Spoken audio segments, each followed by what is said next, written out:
Welcome everyone to Grim Dawn's Fangs of Astrakarn release is today. So welcome everyone. This is the game is now version 1.3. Fangs of Astrakarn has been in development for over 2 years, I'm guessing now, because it was supposed to release 2 years ago. It took 2 years for them to get it, but hey, in that time, they also created and released another game, so they were working really hard on various things. So let's go through some things here. There's a bunch of new stuff for everybody, if you wish. There's a bunch of settings and stuff. This is my settings. I like having the settings like this. You can change the main menu if you wish back to regular Grim Dawn, the Ashes of Malmouth, the Forgotten Gods if you wish. This is all the stuff for the interface and stuff like that. I like having most of them on. There's a brand new HUD. If you do not like it for whatever reason, you can go in here and click on the classic HUD and it will turn it back to what it was before this patch. Health bars, I always have everything on. It's just a personal feeling. I am trying out the WASD movement. So I've had to personally set up all of my keys and stuff. I've had to change a lot of stuff. So this is going to take me a while to get used to. But there is now WASD if you wish. There's also the classic movement. That's still your standard. But if you want to try WASD, there's two options, the keyboard and the keyboard only, where the keyboard is keyboard movement and mouse targeting, or the keyboard only is keyboard movement plus targeting. Up to you how you wish to do that. I'm trying out the keyboard setting first. If I don't like it during this, next time we'll try out the keyboard only settings and see what happens there. But it's going to take me a while to get used to the stuff. Sound setup, pretty much. And this is my graphical settings. I personally turn off the fog. Basically, on the edges of the screen is a bunch of fog and stuff, and you can turn it on or off. I like turning it off. A new setting is enabling HDR lighting if you have an HDR monitor. I don't, so it's up to you how you wish to have it done. So we're going to create our character here.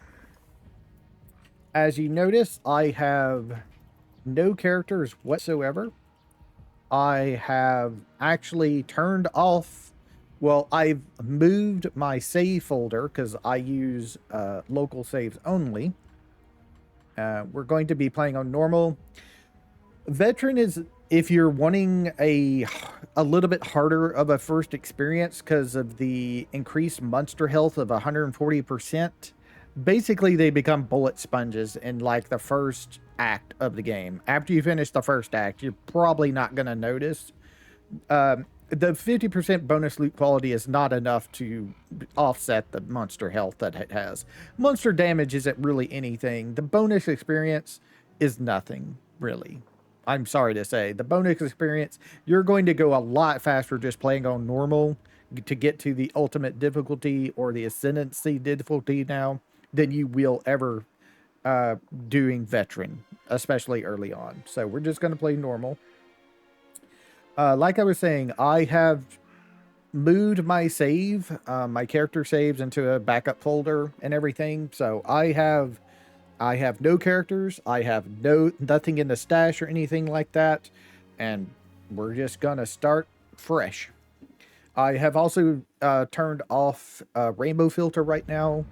I'll talk about that more later when I'm able to download it and stuff like that. So, as you can see, this is our UI now. And this is a little introduction to it. It has been refreshed with new visuals. Out to back to the classic HUD layout in the information options. So, this is our health bar. We have our energy bar here. We have our energy potion next to our energy bar, our health potion next to our health deal. There's also later on in Fangs, the FOA, I'm just going to call it FOA because I've always done. There are modifications you can do to your potions now. So yeah, you can do that stuff. Real quick, I need to look at something because it's bothering me. Let me do this real quick. I'm sorry to do this, but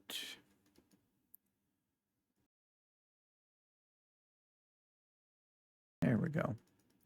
I don't know why I don't think I'm setting any different than I usually do, but my camera has decided that no, my head is up here instead of down here. Okay.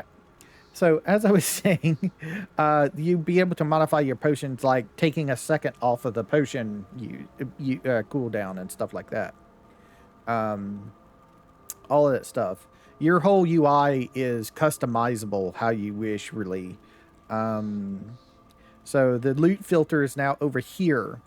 I do want to talk about this real quick. If you wish to, this is up to you. You can actually just turn off common items right now. You don't need them whatsoever. But if you wish to fill up all your slots, at least with white items before then, sure. But the one item slot you will never fill before you get something in the rare category or magic category is the soldier slot. You're just too high of a level for, I think, any kind of soldier slot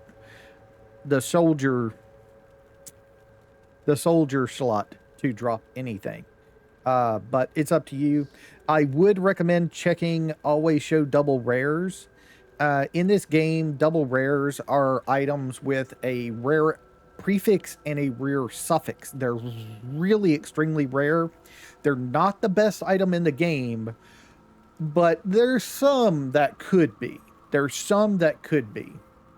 But they do give you a very big jump. But the rest of it, I would just leave as it is. Like I said, right now you can turn common items on and off if you wish. But if you wish to have common items so you can just have extra armor on you, which protects you from physical, that's up to you. By the time you finish Act 1, you shouldn't need magic anymore on either, so just turn that off. And you can leave rare on. There is all the way through the first normal playthrough of the main campaign of the original Grim Dawn, if you wish. But eventually you're just going to get rid of them. You can turn it off because monster infrequents are going to take pretty much all of your other slots. And I'll talk about monster infrequents when one drops. They're pretty much guaranteed to drop from boss enemies and stuff like that. We might get one earlier. There's a new tier of stuff. There is Ascended. They have pros and cons to them.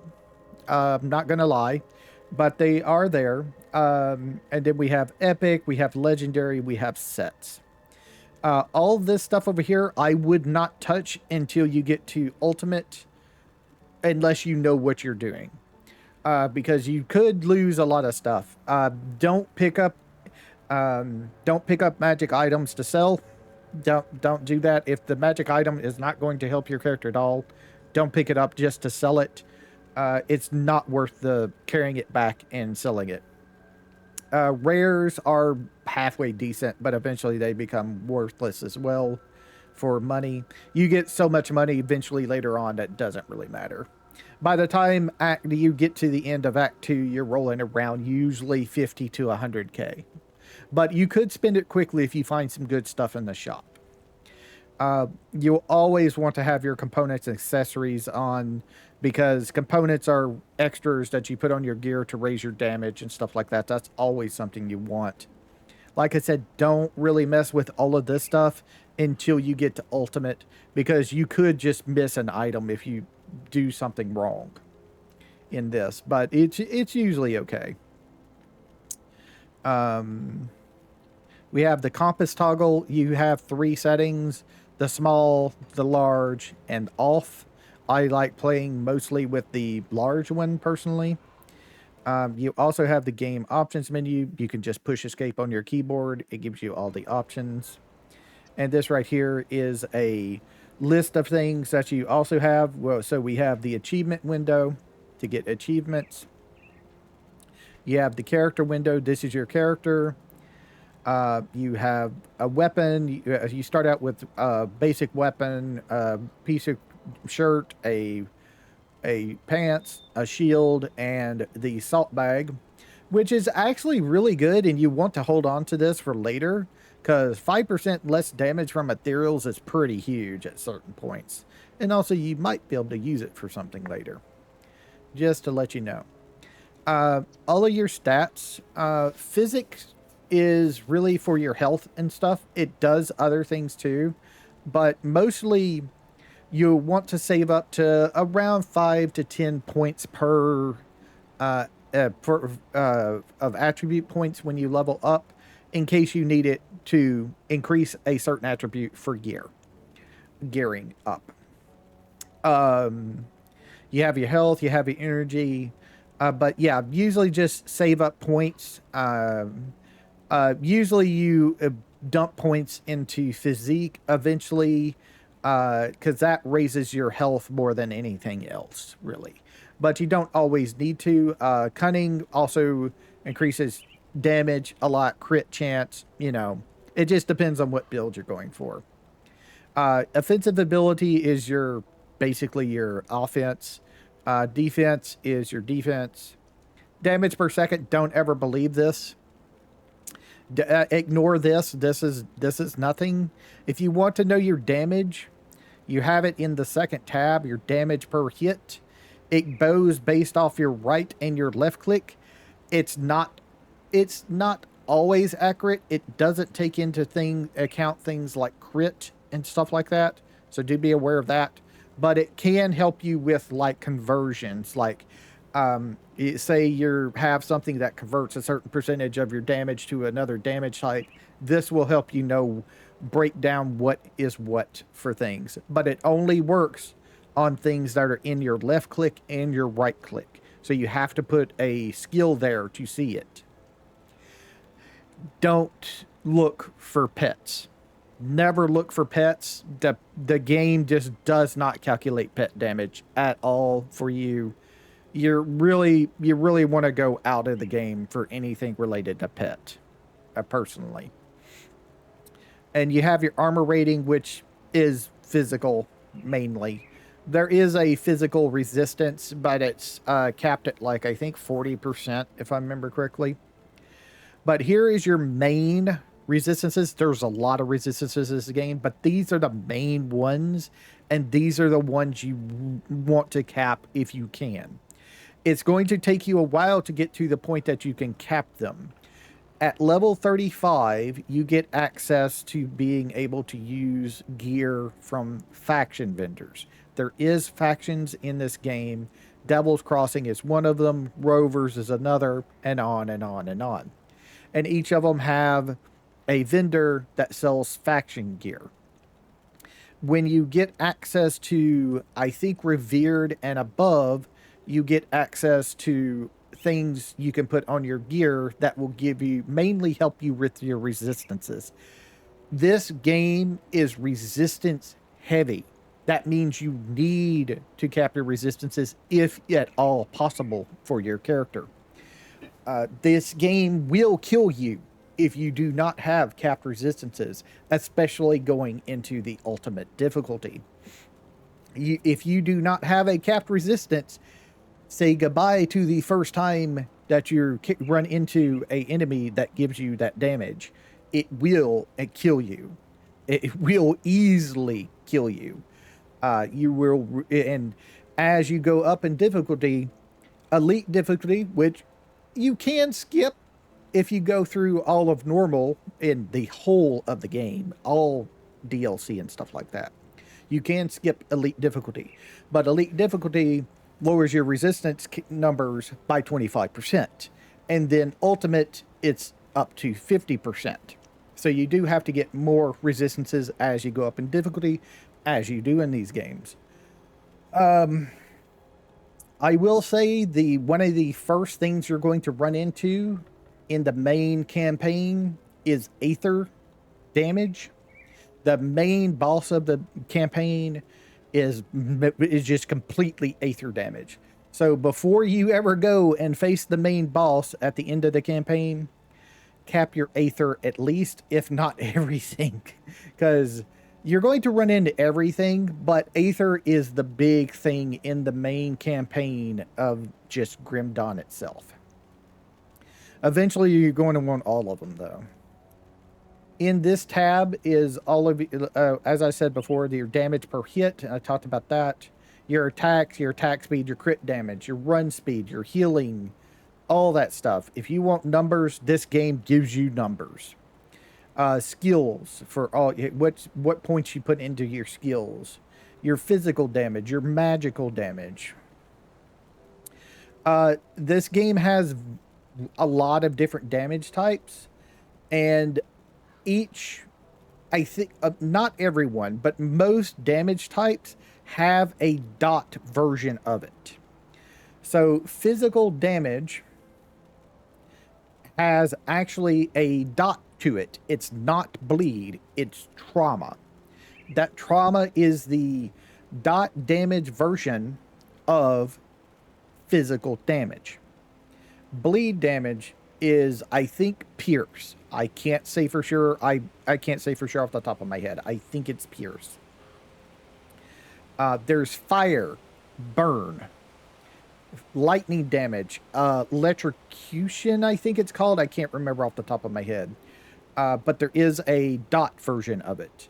Acid, poison.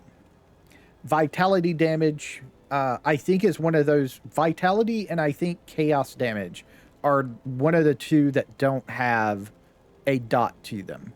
I think Aether as well, but I can't say for sure. But Frostburn is a dot of cold. Electrocute is a dot of lightning. Poison is a dot of acid. Actually, Vitality has a dot. It's called Vitality Decay. And then here's all your pet stuff here. Like I said, pets are really good in the game, but they do not have. You are not going to figure out your DPS in this game without some kind of help, outside help of the game. It's one of those things that ARPGs do. I do not know why. I guess they just never think about it, but games do not put your pet's DPS anywhere. You have to figure it out yourself.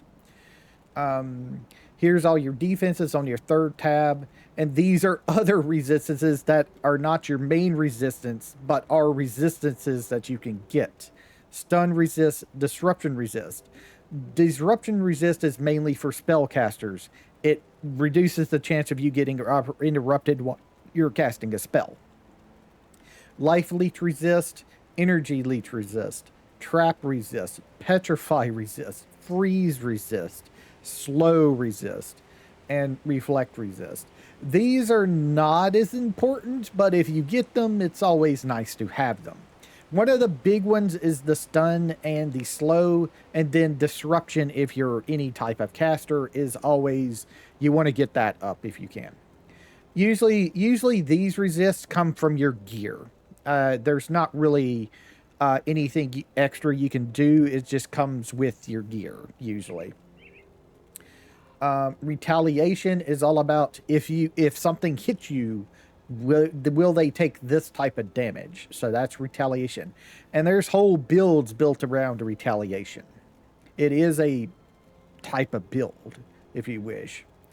Stats, time to average item level, monster killed, your biggest bosses and heroes killed, your damage dealt, your damage taken, total deaths, your greatest monster that you killed, which is usually the boss of the act, until way later.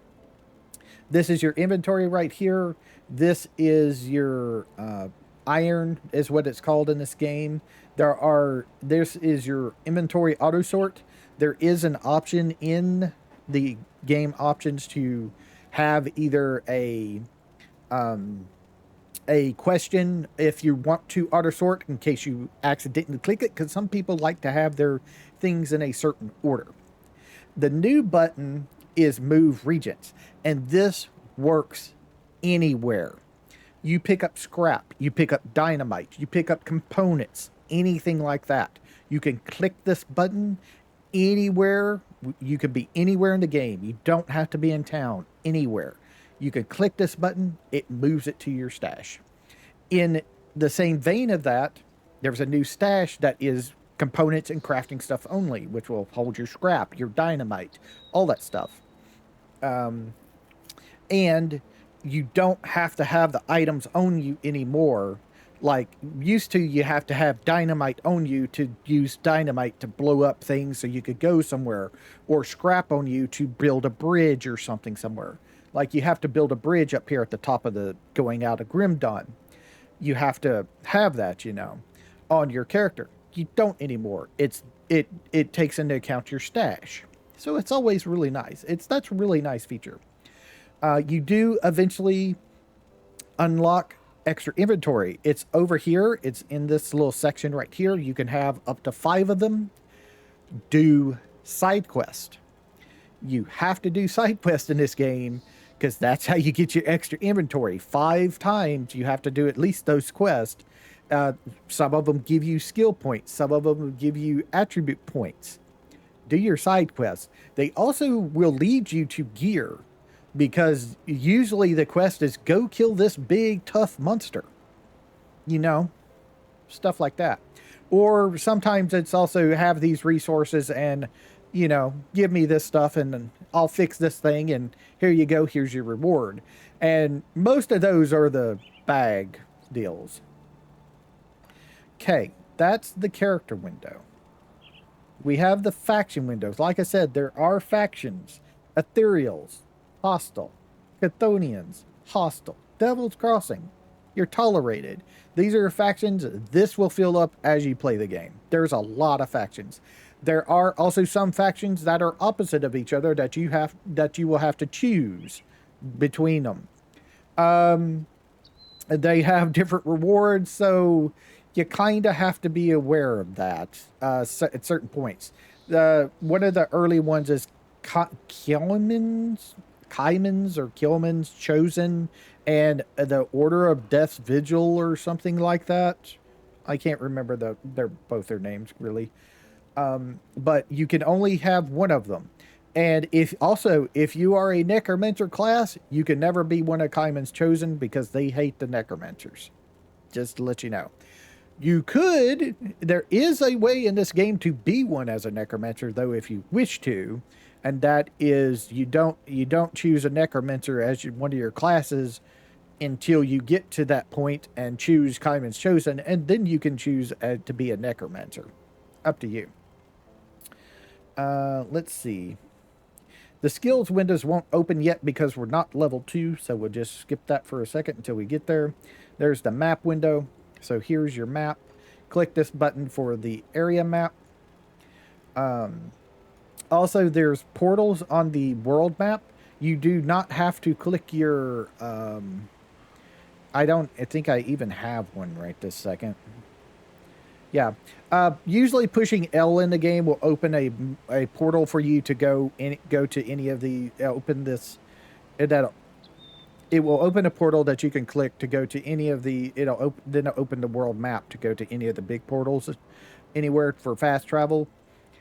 You don't need to do that. Actually, you can just go to the world map yourself by pushing M, clicking on world map, and then going and clicking on one of these. It will automatically create a portal to go back to. So you don't even have to push L. And then we have the codex window, which is where all your quests and stuff are. It is a good idea to read some of the quests because they tell you where to go. This game does not have waypoints to tell you where to go. You have to figure it out yourself, and reading the quest will get you there. If you really want to read the quest, go ahead. It is pretty lore heavy. There are notes you can pick up in the world to expand the world for yourself. It is a very nice story. I do like it a lot. I've played it a bunch, so I already know most of it. So I kind of just don't do that, and I kind of know where to go. In the main campaign, I've actually never went past the regular main campaign or Forgotten Gods. I've never done Ashes of Malmoth. And of course, FOA, I have no idea. So yeah, that's a whole thing there. All right. Oh, also you have an evade. I think you can do two. No, you can only do one of them at a time right now. They're probably geared that you give you another, but it's a 3 second skill recharge, 10 meter range, 250% movement speed. So you can dodge in this game. Default control is space for that. So there's that. And this is what I was talking about right here. This is the scrap thing. It will take 6 scrap and 3,000 iron bits to repair. You used to have that, need to have that 6 scrap in your inventory. You don't need that anymore. Well, this is going to take some getting used to, this WASD, but I do like it.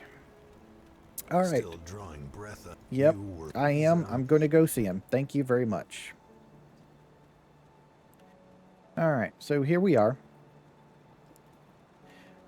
This is Barnabas. He's a very important character. He gives you your first bag. So, yeah, do quest for him, for sure. And this is going down to his quest stuff later. And there's the portal right here. It'll allow us to travel through the portal.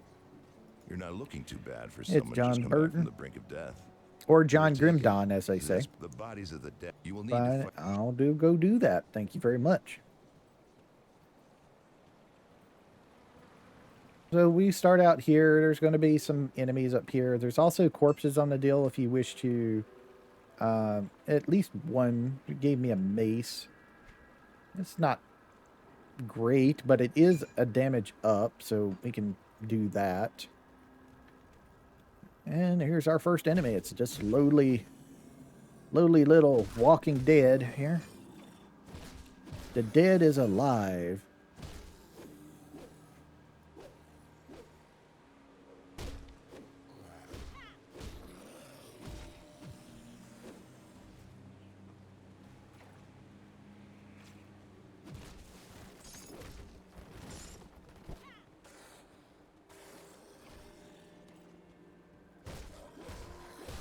Yeah, it's taken me a while to get used to WASD.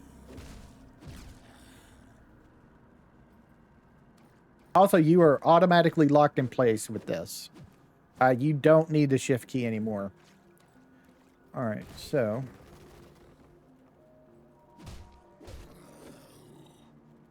Okay, this isn't the house. So there is some houses that that you want to go into in this place. This is one of them right here.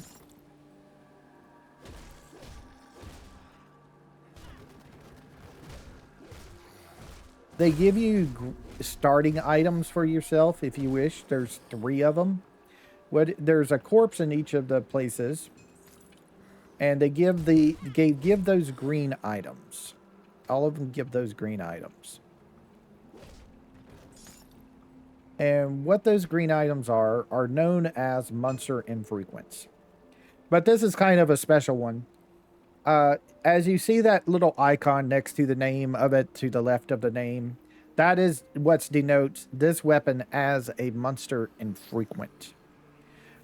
This weapon is always here. If I quit it out right now and came back, the weapon would be respawned. So if you wish to have 2 of them for a class like a Inquisitor that can use 2-handed ranged weapons, you can quit out, come back in, and get you another one. It's a really great early game pistol that's fire damage, so it's really good. This is just something that came with it for some reason. That's a note. So this is a note. It gives you experience when you read them, so you do kind of want to do that. This is what's known as a component. You can right click this and put it on something. As you can see, it says it's used in all armor. So anything that is considered an armor and not a weapon, you can put it on. It will highlight it when you right click so you know what you can put it on. But it would also go on gloves, boots, your belt, your shoulders, your helmet as well. It would not go on your rings or your amulet or your shield, but it would go on, it will not go on your weapon, of course. But that's what a component is. This one is called a scavenge plating, and they give you 15 armor. This is scrap. This is actually a crafting resource in the game. You need scrap to craft certain things. You also need scrap, as you saw earlier, to repair certain things to continue in the game. Certain quests will require you to have various crafting material, but that is what that is. And can this even work? Yes, it can. That is great. As you can see, we leveled up, so we have an available attribute point. Like I said, save 5 to 10 of them, and you only get 1 per level up. So it will take you 5 to 10 levels to get enough, but it is good to save them up. You really don't need them that early on. So now we should have the skill tree here opened up. So we just open up the skill tree, and this is where we can select a class. There's soldier, there's demolitionist, there's cultist, there's nightblade, arcanist, shaman, inquisitor, necromancer, oathkeeper, and now berserker. Soldier is just your generic class. Smash, one-handed weapons, can be two-handed, things like that. Demolition is all about fire, mortars, traps, stun jacks, or lightning, surprisingly. Occultist is all about the arcane, vitality, bleeding damage, some cold, I think, a couple of acid things, and it also is one of the pet classes. Nightblade is your thief, rogue class, dual wielding daggers, swords, stuff like that, mainly cold damage. Arcanist is all about doing aether damage, mage, things like that. Shaman, lightning, pets, and cold, stuff like that. Totems. Totems were not really good when I last played, but they're okay, I think, now. Inquisitor, dual ranged, is one of the main things that this class gives you the ability to do. It's also all about having healing, word of renewal, Inquisitor seal, which you can stand in and take no damage, and things like that. Aura of Sensor is an AoE damage to everything around you that you could just have on yourself. Things like that. Necromancer, skeleton, pets, things like that. Cold damage, stuff like that. There is, I think, aether damage as well. Drain essence, I think, is aether, or it could be cold. I can't remember. And stuff like that. Spell damage. Oathkeeper is your sword and board, is another sword and board type class, but it can be two-handed. This also is your class for spin to win. It's got the cyclone skill basically in it and stuff like that. It does have a pet, but it's more of a off type thing. You usually don't really use that pet for damage. It's more about buffing you, really, I think. And then the new class, the Berserker. Werewolf, Were-Raven, cold damage, bleeding, pierce, all that stuff. One of the few classes that is heavily into pierce. I think the only other one that really does pierce damage is the Nightblade. And they didn't have much at all. Pierce is not really... Pierce was really nothing before this update, I think. I think Pierce is now more available, I want to say. I can't say for certain. I haven't really checked out any of the new gear. But I'm going to be going a Berserker, of course, because it's the new thing. And we want to put a point down here in this bar. This is your unlocking of skills thing. It also gives you, as you can see, cunning, physic, cunning, spirit, energy, health, energy. You always want to max this bar out. There is no reason to never max the bar on both of your classes, because you can choose another class once you get to level 8. So you at least want to put a point in here. And now we can be a werewolf. We're going to be a werewolf. So we're going to be doing a werewolf build, really. I don't know what my second class is going to be. It might be occultist. I'm not sure yet. But a werewolf build is all about being in werewolf form and you really can't do anything except for these two skills, really. I mean, you have a couple of things. You can have buffs and stuff, but you can't, like, cast a spell or anything like that. You don't attack with a gun. You don't attack with a sword. You attack with your claws. Your weapons are turned basically into your claws and stuff like that.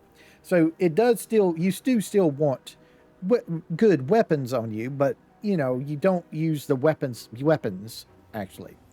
So we'll get feral claws, which gives us a piercing damage is the main thing, and then rip and tear will give us piercing damage, and it also bleeds damage.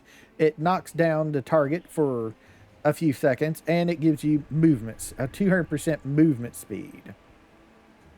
And it's a 12 energy cost and 4-second skill recharge, while the feral calls are 2 energy skill costs.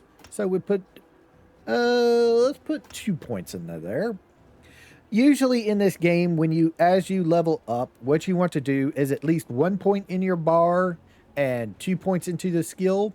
You could go the other way around of 2 points into the bar and 1 point into the skill if it's a skill that doesn't really need a bunch of points. This game does have a bunch of skills that are just 1 point wonders, where you just put 1 point in it and you get plus skills on your gear to raise it up until you get to end game, and then you might put more points in it at that point. But leveling up, you usually just put 1 point in it. So now we're going to be a werewolf. So what we have to do is I think it's here. Yep. I think it's here. Right click here and to werewolf. And there we go. We are now a werewolf, and we got an achievement for that. That is nice. So we're a big hairy wolf. It is now permanent. In the start of their work on the Berserker, this was not permanent anymore. It is now permanent. So pushing this button again will turn us back to our normal form. We also have a buff that we are a werewolf. And we have on left click our feral claws, and on right click is our rip and tear. Our character is still our character, which is a little lame, but I guess it's okay to be a non-werewolf in our character sheet. I don't really want to use the guns. There is another weapon in here that I want to use, so let's go see if we can find that. It's been a while since I went and found it. Hi. I'm here to enjoy being a werewolf. Thank you very much. Let's see. Is it in here? No. Okay. Let's see. Also, I forgot to set that up. I changed it off of it, but I didn't put it on the other thing. Where is the deal at? There it is. All right, apply that to close that, return to game. And there we go.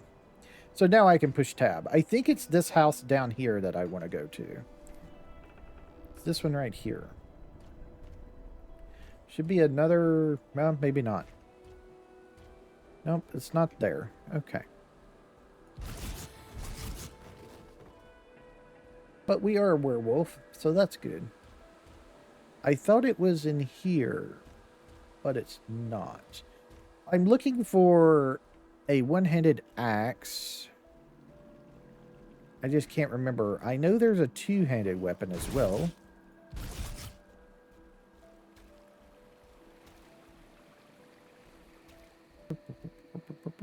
Ah, that's something I want to click and get some extra scrap. Yep.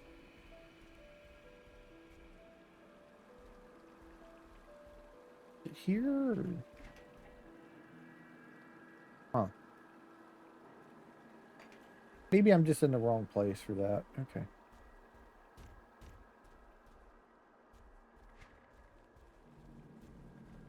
No, no, no, no, no. Oh, it's blocked, isn't it? That's why. Yeah, okay. Yeah, I'm gonna have to look for it, because I do not remember which house is which. Off the top of my head. Hi. I'm gonna do that. Yeah, that was fun.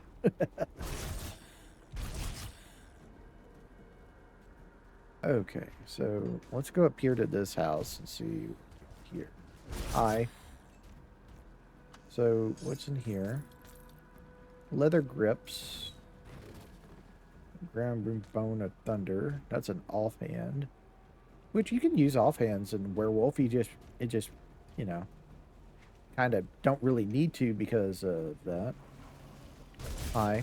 Hi. There you are. Nope. That's the great sword. I don't mind having the two-handed, but it's not really what I'm looking for. I'm looking for an one-handed axe because it's got cold damage on it.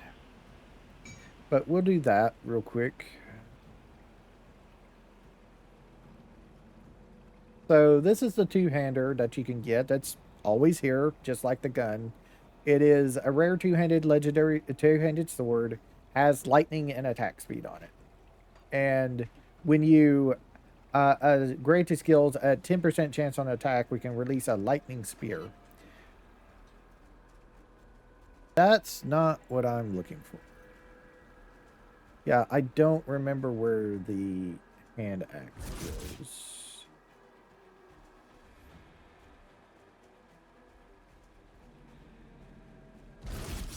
There we go.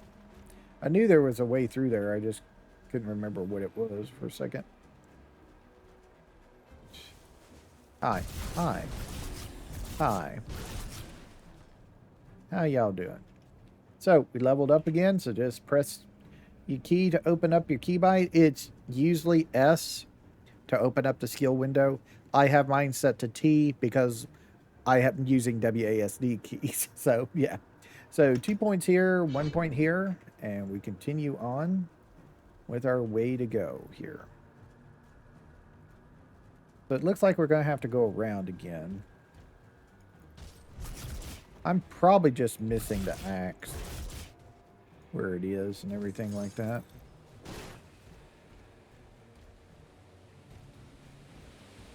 Hi.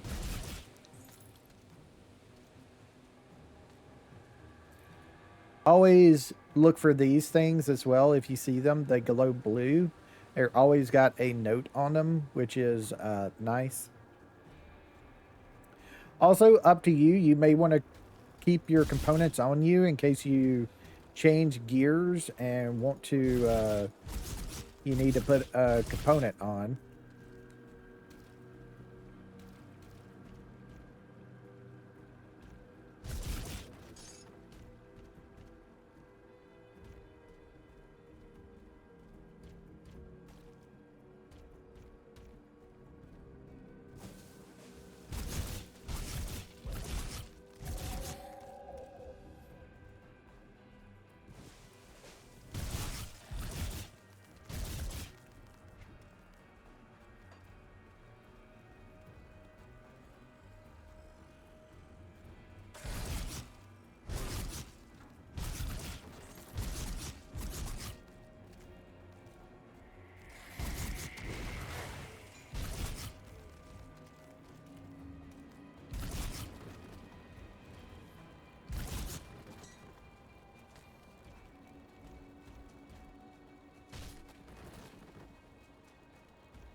Yeah, I've done lost where the axe is.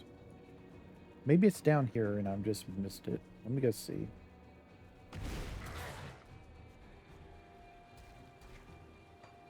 Okay, let's go over here and go around.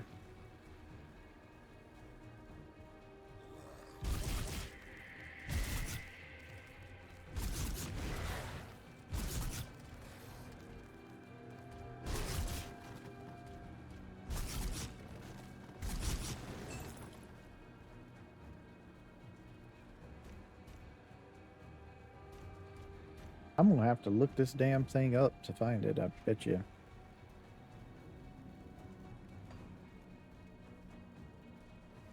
I just don't know why I can't find this thing.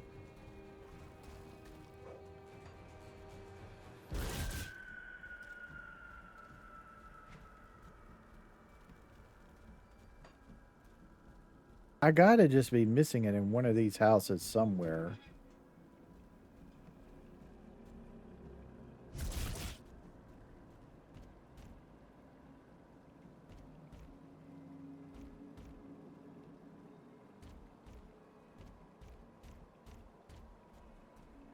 I could have swore it was here at this house with the axe outside, but it's not. I've been to all of these, so I'm kind of questioning where the hell is it?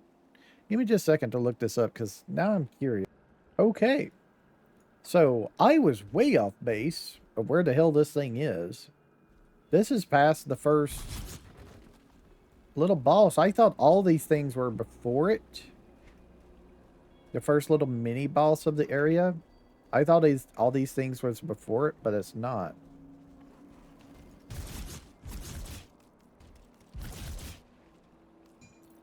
It is, okay.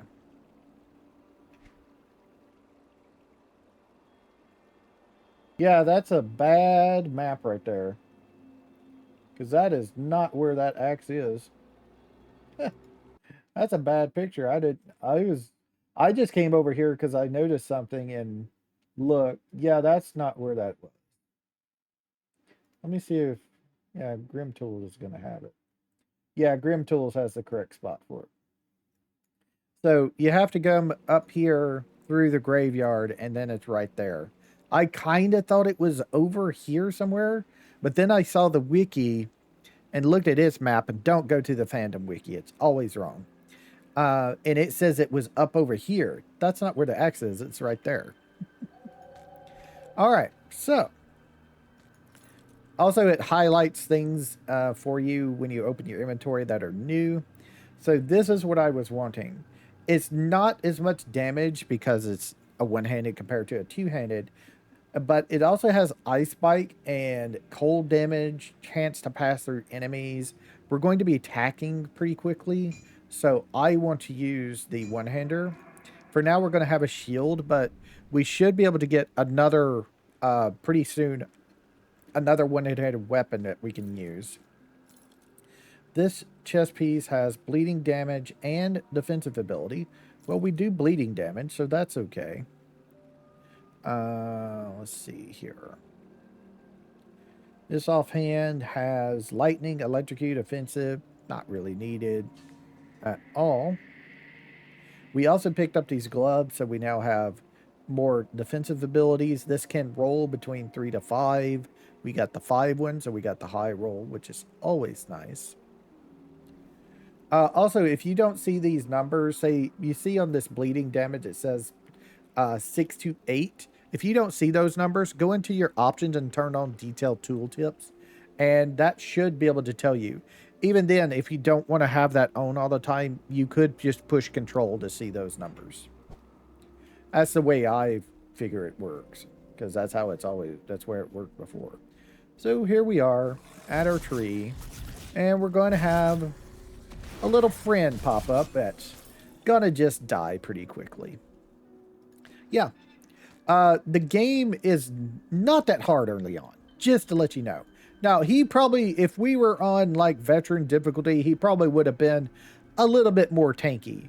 But pretty early on, especially if you do your skills how you want, this is pretty much how it goes in Grim Dawn.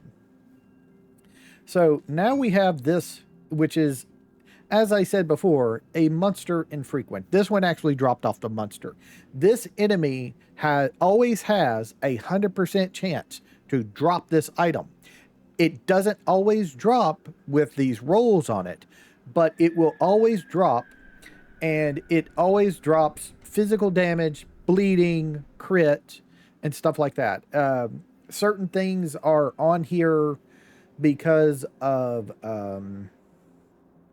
because it's got the superior and of blood.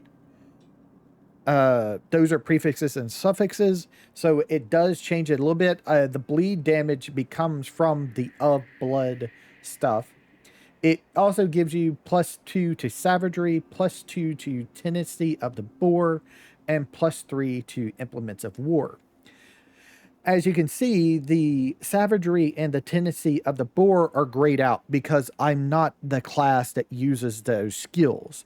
But the implements of war has something on it. That means in my class of Berserker, there should be implements of war skill. So let's go and check out that and see where that is. It's this one right here. Current Berserkers have honed the art of two-weapon combat to deadly perfection. Their weapons are not just tools, but an extension of their relentless onslaught. This is a dual weapon bonus. Also enables the ability to dual wield weapons. So, we kind of want to put at least 1 point into this, and we did just level up. This allows us to equip two melee weapons at once. This also would allow you to equip 2 pistols as well. It doesn't matter. It does. So, yeah. But see, also, I'm kind of wondering how people will do a combination of Berserker and Inquisitor, because they both enable dual wielding, but they're both completely different in what the skill does for the character. This gives us bleeding damage, right? In the Inquisitor, it gives you various elemental damage. So it's a lot different in damage. So I don't know how those would mix. So it's up to you how you want to do that. But we're going to put a point into this and stuff like that right now. 1 point in here, and we're going to put another point into werewolf. For right now, this is just going to be a 1 point wonder to enable us to equip 2 weapons. But we still, as you can see, we now can do this because we have the ability to equip 2 weapons. So now we have this in our right hand, this in our left hand, and while we are not physically using these weapons, they do affect our stats of our feral claws and our rip and tear. So as you can see, if we take this off, we lose the bleeding damage. But if we put this weapon back on, we now can do bleeding damage. So as you can see, even though you're not physically using the weapons, you do get the stats from the weapons as a werewolf. So do keep that in mind as you go along. We also picked up a belt, which gives us 8% spirit and +8 defensive ability. It's not bad. Spirit's not bad. It gives you energy, and it does give you health. Used to, you would only put ever at most 5 to 10 points unless you're a heavy spellcaster into spirit, because of it didn't give you much health. It only gave you 8 points of health per point spent in spirit. It now gives you 12, so you get a little bit extra. Not enough. I don't think it's enough to be worried about putting more into spirit than physique for health, but it is a thing that you will get a little bit of extra health as you go on now, which is always nice. I'm going to push this button to clear out my inventory some, and I'm going to push that button to sort my inventory, and we're going to continue on because we got to get to the portal. Oh, also, over here is some more journals that you want to get in here and get some extra experience. It's always nice. Boom, boom. And there's a chest as well. And there's another belt if we wish. Bunch of stuff. Also, as you can see, we're kind of full. Except for boots, we're kind of full. We don't really need white items anymore. So I'm just going to turn common items off. And now we don't see common items. These gives us plus 5% spirit. That's health. That's actually pretty good. And that. This belt requires 69 physique. It would give us chaos damage and lightning resistance, which I very much want. That's a lot of lightning resistance. So we need to get 69 physique for that. 1 point does that, so we do that. That is what you use your early points for, is to put gear on. You don't really do it for anything else. You just do it to put the gear on. So.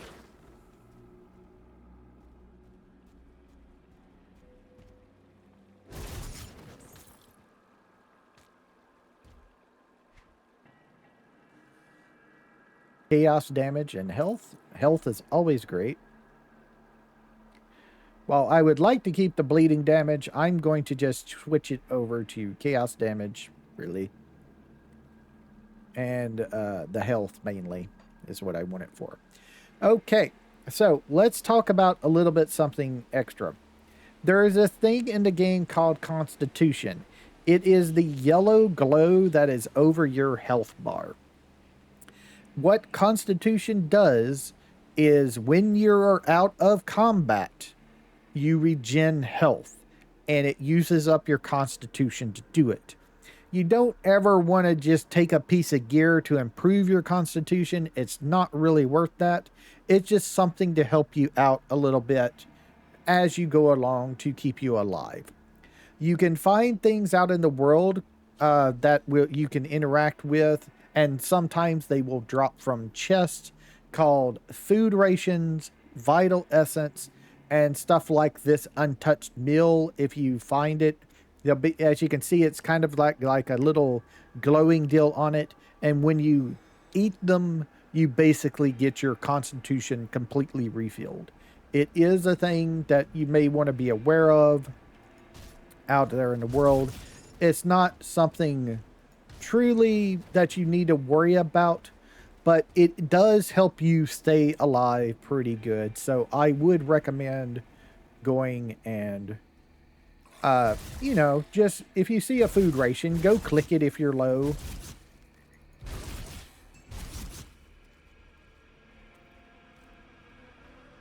Here's our portal here. We want to open that up, and then we want to go back over here.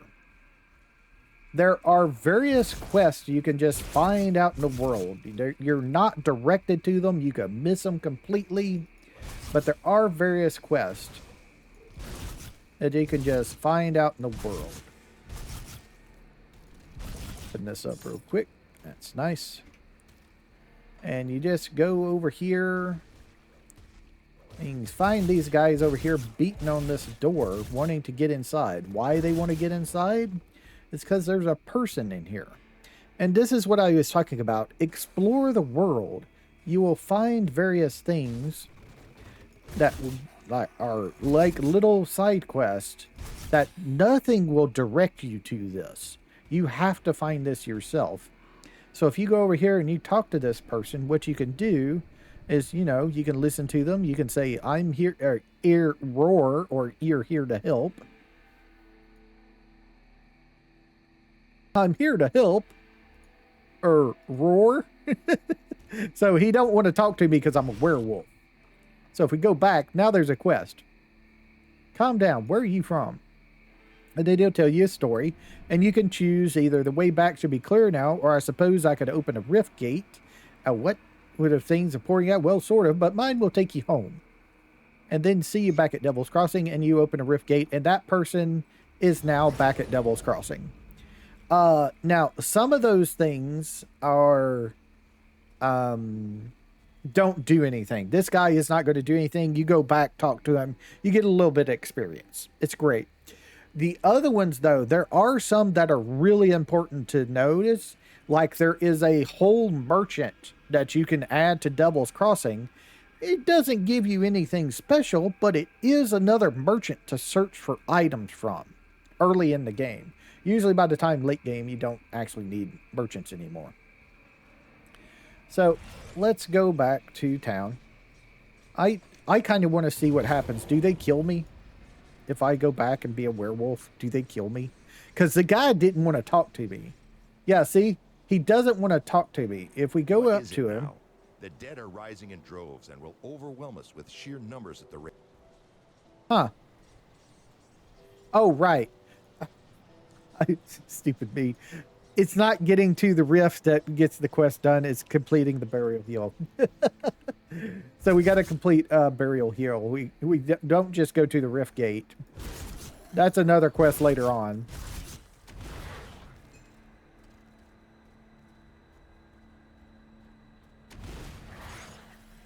Aether crystals. Pick those up.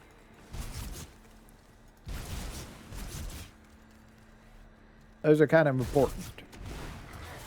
They're crafting material.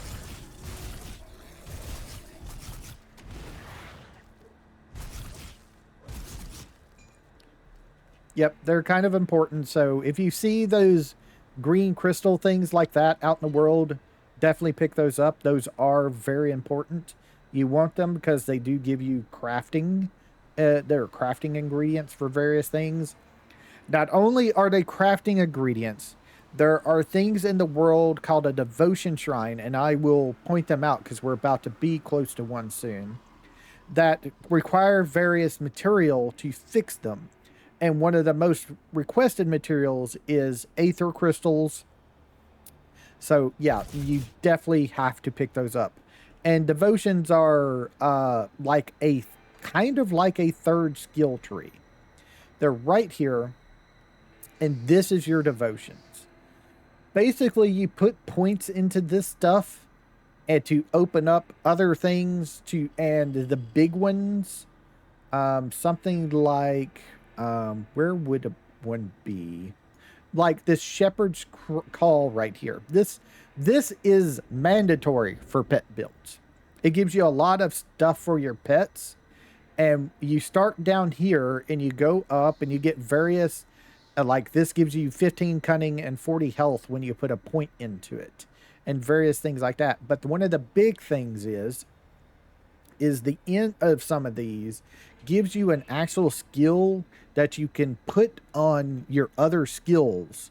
So this would give you bonus to all pets, a plus 50% to all their damage, their crit damage, and retaliation damage, which levels up, does more as you level it up, and things like that. And this it boosts your, it's like a boost your pet. You put it on attack of you or your pets sometimes, and they will and when they activate this, they get all these bonuses and stuff like that. This is a very big part of the game and stuff like that. So yeah, this is the devotion system. You have these various affinities, which some devotions are, you need a certain point of devotion to open those up. So that's what the crossroads is for. That you first start off putting 1 point into the crossroad in the direction of where you want to go. So yeah, it's kind of a lot, I'm not going to lie, but once you get used to it, you do understand it. Imp is one of the great ones to start early off with, even if you're not using fire or aether damage. It's just a quick thing to get you extra damage and stuff like that. You also have a search bar up here, so if you're wanting like bleed, this will give you, the nodes in red give you bleeding damage or something, or resistance to bleeding and stuff like that. So up to you how you want to do that.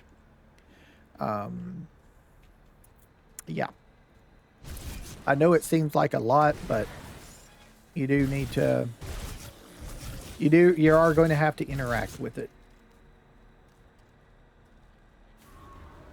I personally don't usually build my own builds. I do follow the builds of other people because they're a lot smarter than me. So, yeah.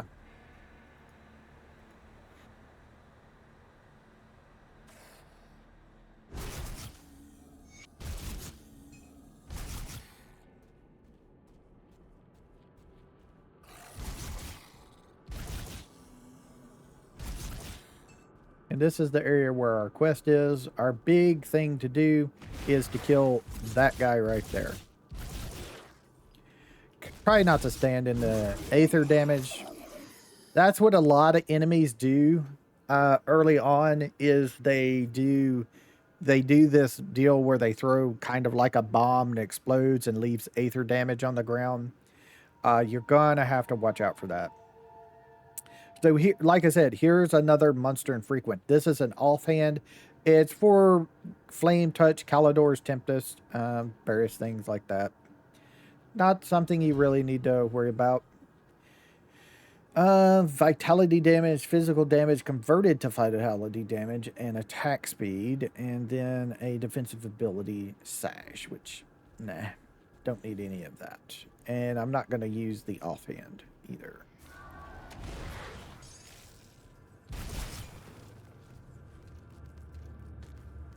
Okay, this right here is what I'm talking about. There is these things called rune shrines. When you do what it wants, this one wants a aether crystal. When you offer it, it fixes the shrine and you get a devotion point. And there's more than enough in the world. You will only ever get 55 devotion points to spend. So, and there's, you get, and you do them in normal, you do them in ultimate, elite, things like that. There's more than enough in the world. I think there's more than enough in the world twice over to completely fill out your deal. So just be on the lookout for them. They'll be on your mini map as kind of like something like that. Not only sometimes will they ask for items, sometimes you have to combat enemies and stuff like that.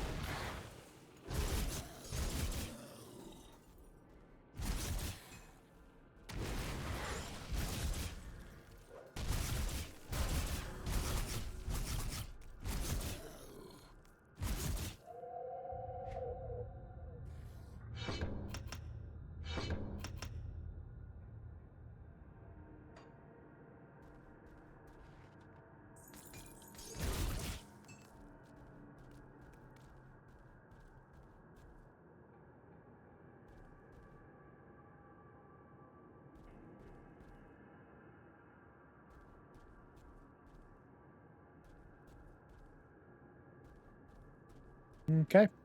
So we completed that quest. We can go back to town if we wish to.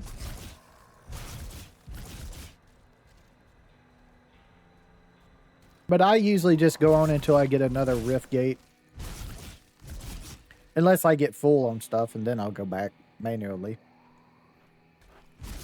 Now, there are these pieces out in the world that you can do.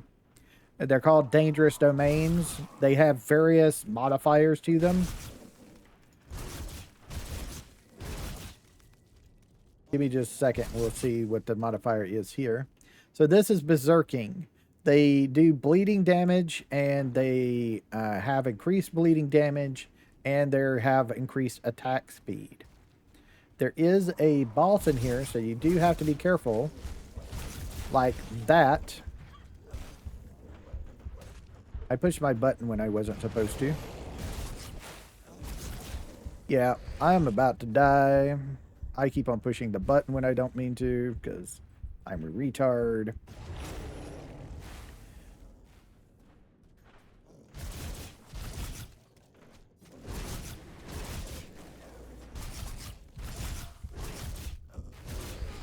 Yep, I'm dead. Because for whatever reason, I couldn't rip and tear. It wouldn't let me do it. I don't know why. It was a little weird. I could not use my rip and tear for some reason. It just wouldn't let me do it. I don't know why. I right clicked and nothing.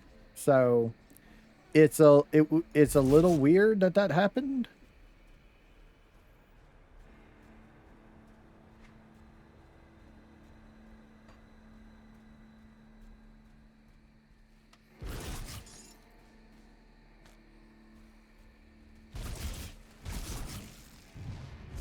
So I had a lot of dot damage on me. That's what was killing me. That enemy specifically does acid poison. So there was a lot of dot damage on me.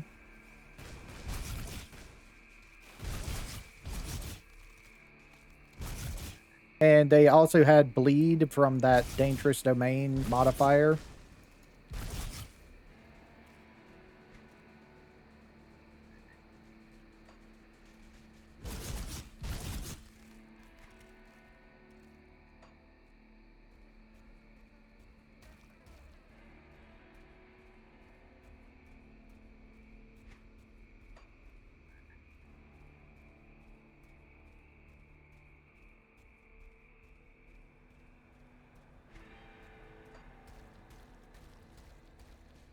So here's where I died.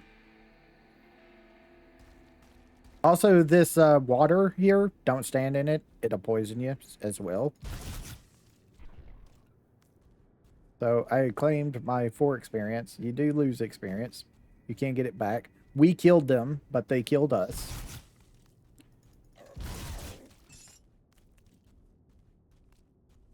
Also, I couldn't really show this with the other guy because he died so quickly, but there's also these orbs that the bosses drop, and you just attack them, and it gives you more items. So this guy dropped the Poison Bacillus Tail of Clarity, and this one dropped the Order Bernard Slightly Chewed Buckler, which is a rare shield. And this is a Hatchet of Clarity. Okay. We may want to use that hatchet. It has things on it. Okay. I wasn't expecting this to be here. So this is what is known as a totem. They're all over the world. If you wish to, there is a site called Grim Tools that has a map of the whole world. It's like the game's database. It can tell you items. It can help you use your build calculator. It has builds on it from the forums and people's YouTubes and stuff like that. There's just all that stuff on there. But all over the world is totems. And they spawn in specific places. They don't always spawn, though. There's never a 100% chance to spawn. But they are scattered all over the world. And when you click them, they will spawn enemies that you have to kill. And sometimes they are pretty dangerous, especially way later on in the game. They can be really dangerous.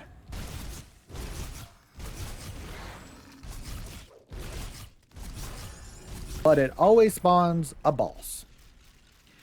Pretty good gear early on if you don't really have anything. But it is pretty good gear. Don't need that. Don't need that. I can pick that up. All right. But always do those, especially early on.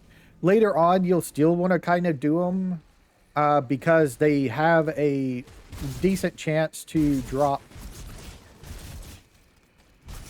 They have a decent chance to drop the schematics to make things, a blueprint to make things with.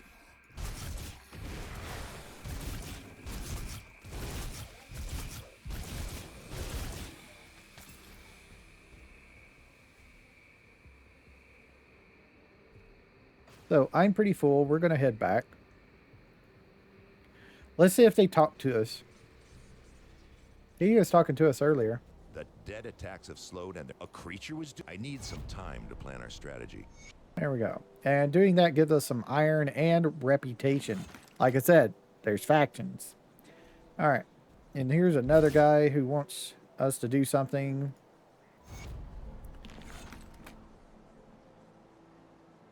Okay. Also, there's this little button over here. I forgot to click it earlier. You can, this is your quest. So it's a quest list. You can close it. You can open it if you wish. We just slayed Femars the Rotted. That was the last thing we killed. So that's why that's there. So one thing you'll want, the easiest thing to sort out your gear, if you're looking for something specific, there is a search bar. Say I have a lot of boots and I don't want to sort through them manually, but I want to keep all the ones that have movement speed on them. So all I have to do is just type in speed, and then anything I sell that has movement speed will be highlighted like these are highlighted because it's also got attack speed. If you want to be more specific, you can type in movement, and things like that. I'm not really looking for anything specific, so I'm just going to start selling and checking everything every now and then. This is a magic one-handed sword that gives you nothing really. I'm just going to get rid of that. This is a one-handed mace, which gives you poison damage, physical damage converted to acid, health, a lot of health, and some attack speed. It's for occultist and Nightblade, if I'm not mistaken, is what those skills are from. I'm thinking about going occultist, but I'm not really sure yet. And if I ever want this weapon again, I can just go kill this enemy when I log in. So I'm just going to sell it for now. Also, the damage per second is not what you're really wanting to look at. You're wanting things that give you plus to your skills. That's the main thing. And your damage type, really. But if you really are hurting for damage, you can just take something that gives you the damage per second. But it's not really something you're going to look for. Now, this one actually might be worth choosing. I don't really need the cold damage. I just got it early to help me out. But the damage per second and the piercing damage and the attack speed is actually kind of nice. Can I get to 88? Need to spend 2 points, but I can do that. Okay, cool. I'll just go ahead and get rid of that. Don't need any type of pistols at all. This gives us vitality, K, damage, decay, and resistance. We're not really doing that type of damage, actually. So we're just going to get rid of that. This shield is for Angus Minor. I think that's Oathbreaker, if I'm not mistaken. It's more about physical and trauma.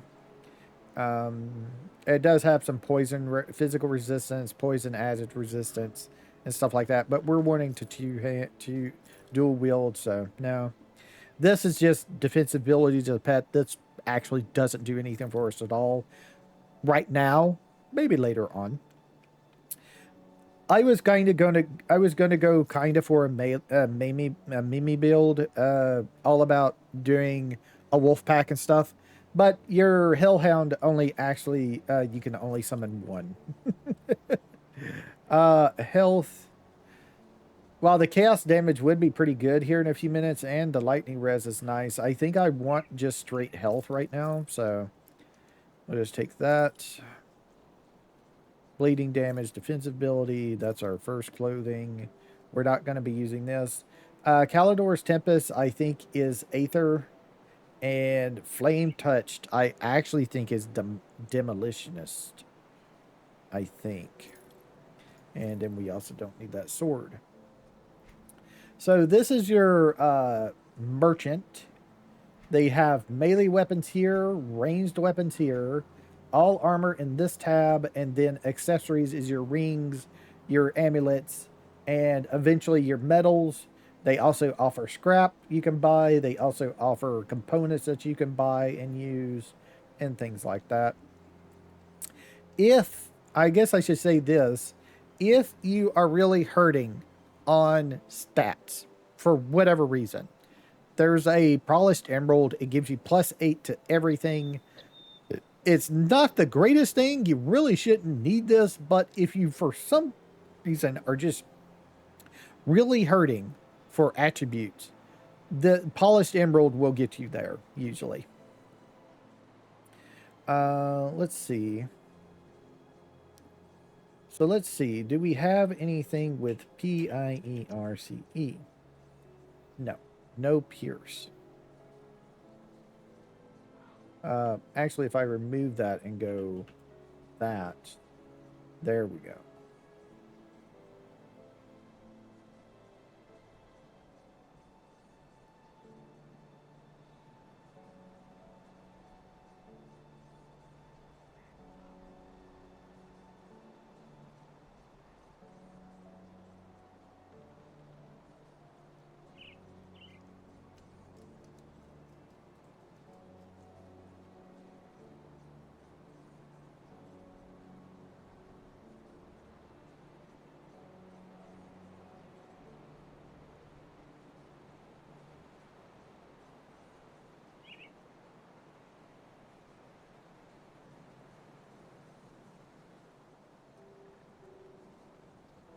Not really. We have an amulet that can get us there, which gives us some health regen and some energy.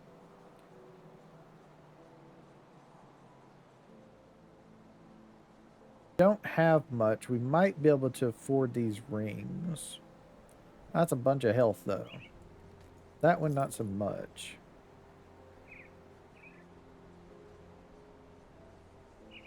I'll take that. And I'll take the amulet as well. Keep that. We can't afford this other ring, but I'd be giving up a ton of health, though. I think I'll keep what I have right now. I think I'm good for that. Okay. Anything in the components that I would want? I don't think so. Nah. See you around. Hi. Thank you. We have this person here who's got a quest for us. Wants us to go find her brother and do what must be done if it's needed. Also, we have to turn back to normal for this guy's quest because he's scared of us if we're a werewolf. And he gives us some iron, some reputation, and a piece of, and some scrap, which is always nice. All right, let us go up here. So this is the smuggler. This is your stash. This has been changed. It is a lot different than it used to be. I'm going to just jump that there, and I'm going to put that there. So this is the stash. We can transfer items. Toggle items to go to the item transfer stash. Place items in this transfer area to have the smuggler. Make them available to all your characters. So this is the... You push this button to switch between your personal stash and stash for everybody. And it's big. There's a lot of space. And even if that is not enough for you, if you are just a hoarder and want every item in the game, there's two options for you. Not right now because the game just updated, but when they get fixed, there is GD Stash and Item Assistant as well. I can't remember off the top of my head which one doesn't have it where you can edit your own items and put them in the game. One of them allows you to do that, where you could just get any item you want, and you can also make completely broken items if you wish. But one of them does that, and one of them doesn't do that. I think Item Assistance is the one that doesn't allow you to do that. So if you want to, if you would be too tempted to cheat, then you'll want to just get the one that doesn't allow you to do that. I actually use either one. After I completed the game a long time ago on my pet build, it just went through and got to like level 100 and stuff like that. And I never touched Malmoth, like I said, Malmoth or some other things as well. But I did do the main campaign and Forgotten Gods, and I just got to 100 pretty easily like that. You don't actually have to touch Malmoth at all. You could just I just put things in my inventory. I got me a bunch of the tonics that give you XP boost, 100% XP boost. There's things that allow you to reset your attributes. I just did that when I got done. So it's up to you how you want to play the game. It's a single play. It can be multiplayer. You can play with up to 3 other people if you wish, but it's really a single player game. But yeah, so, but you can transfer things between stuff. There is your components are always available to every character. Same with your crafting stuff.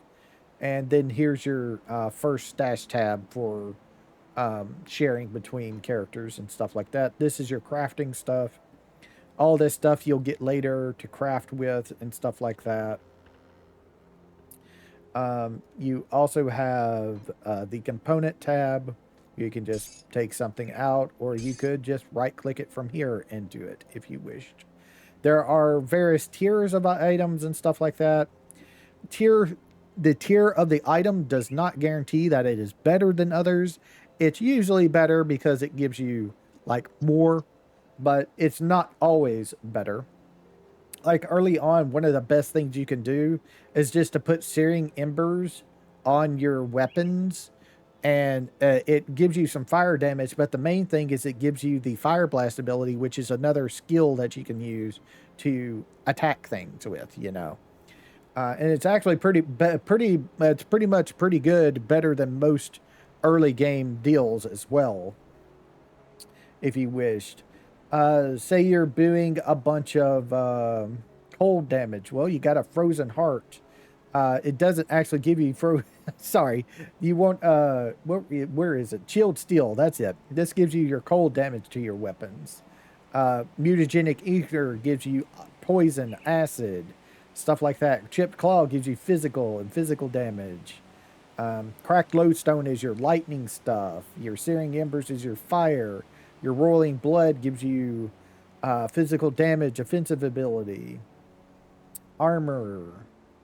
Frozen heart is a shit ton of health early, which is actually really good.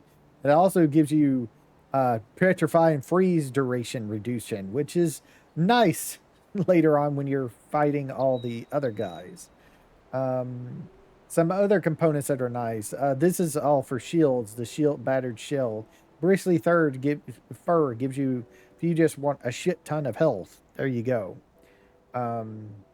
One of the things that the game doesn't tell you, but is pretty much known to the community, is if you take something that gives you just straight armor and you place it on your belt, that is a global armor increase for every piece of gear you have. It's not very much well known, but that is a thing. I mean, it is well known in the community, but the game doesn't tell you something like that. It's something that people have figured out over time. Corpse dust is for your health regen and vitality resistance for your rings and stuff. The hollow fang gives you vitality stuff for your weapons. The scaled hide is armor, so basically this is just a better version of the scavenged plating, But it only goes in shoulder, chest, and leg armor, whereas the scavenged plating can go into any armor piece. As you can see, it can go in any of them. The serrated spike is your piercing bleeding damage, which is what I'm looking for to put in my weapons. It would be really nice if I could get that. It's a buff. It also gives you impaling weapons, which is a buff, which it gives us more piercing damage, Wardstone gives you movement speed and elemental resistance, which is fire, cold, lightning. That's the only elemental resistance that elemental resistance covers, and bleeding resistance. Stuff for your ranged weapons. Shells, dense fur. It's just a bunch of stuff. There's something called a Mark of the Traveler that you can get later on that only goes on boots that just increase your movement speed, which is nice early on. Silk swatches are really good as well. That gives you a bunch of, if I can find them in here.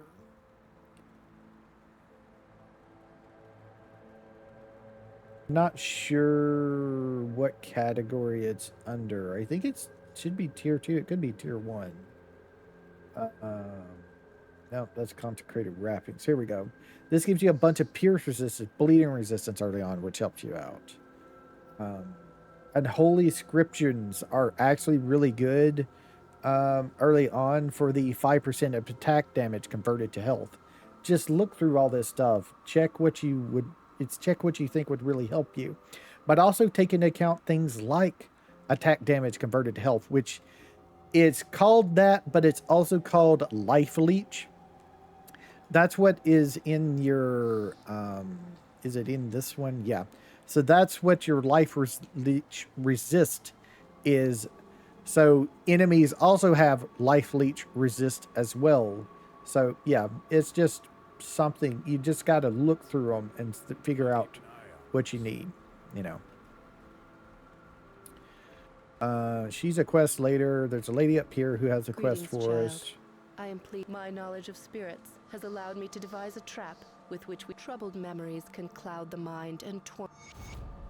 And then talk to her, and you get just basically 100 experience. There's a deal over here, but I want to show you something you can do.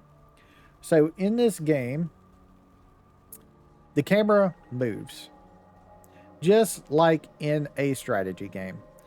And you can do some little funny things with it if you wish to, like reach something. Oh, real? Did they fix it where you can't do this anymore? Really? Did they fix that?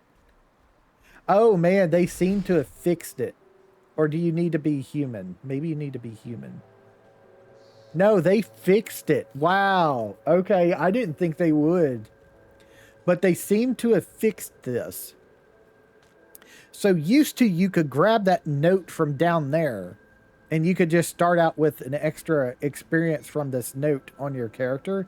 It gives you straight up 50 experience to start with. I didn't pick it earlier because I actually forgot about it. But used to, you could pick it up from down here. You could just click on it and it would actually give it to you. They must have fixed that. Why? I do not know. But there's, I don't know. I wonder if they fixed the blitz stuff. So in this soldier class is a skill called blitz. It's a shield charge, right? Well, you can do some funky things with that shield charge if you mess with the camera while you're traveling. Like travel further than you're intended to. I wonder if they fixed that or not. And here's our little illusionist friend. This is transmog. If you know what transmog is, it's basically you can choose what you want things to look like based on the gear you've picked up and things like that. So yeah. So there's that, and then this guy's the quartermaster, which gives you the stuff for. This is where you go to buy the stuff. I can give you a quick shout out to which one of the first things you want to buy. Once you reach this level, which is honored, you'll want to buy this Writ of Devil's Crossing. This is a boost, I think a 25% boost to your reputation gain. And then once you reach Revered, is a mandate, which is 100%. Oh, no, 200%. You can actually buy these and put them on brand new characters to make them get their faction reputation faster. They're not just limited to you. And while it would be good to get one for yourself, once you're at the point of being at this level, you don't need this anymore because you are at the highest level anyway. So yeah, you're just really buying it for future characters. You always want to get some stuff like that for future characters. And there's mandates and writs for every faction. I'm pretty sure. So, we're ready to go. Let's go ahead and go on back and do some more work here.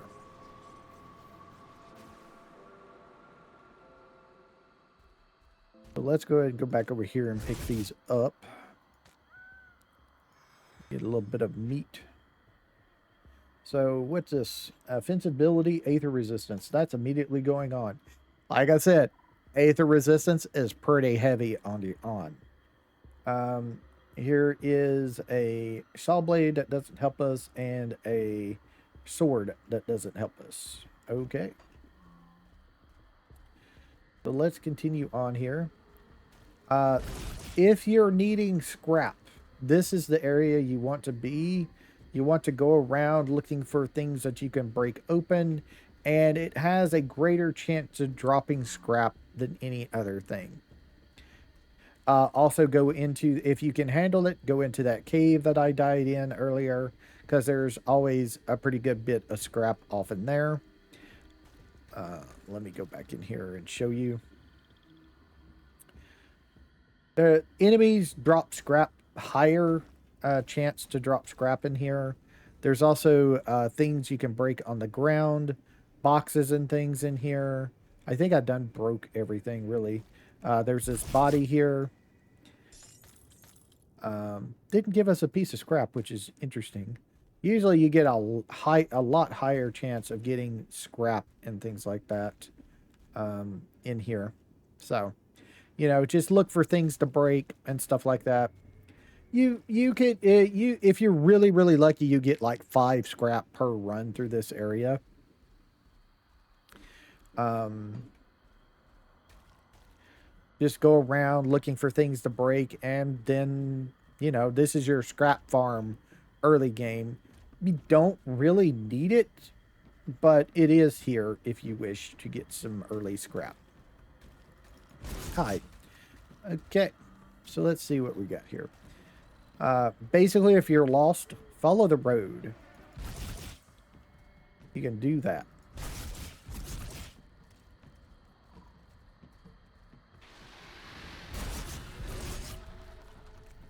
Sith necklaces.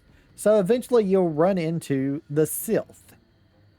Is, I think, what they called themselves. Yeah, the Slith. Okay, they're called the Slith. So these are... this is actually a quest item. You can only get them by killing the Slith. I don't know if they changed the number. I think you need 100 of these for a quest, and the quest is repeatable, and it gives you random gear, I think. It was something from really early in the game that you don't really interact with anymore, to be honest.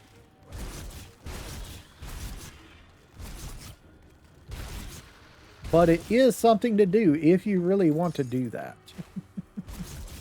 I think it gives you the repeatable quest gives you random gear, but the first time you turn it in, you get a necklace, and the necklace gives you more damage to the Slith, basically.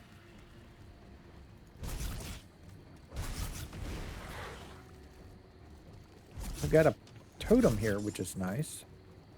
Also, stuff is marked on your map. This is the Savage Totem, so that totem is right here. So this is going to give us some things to kill.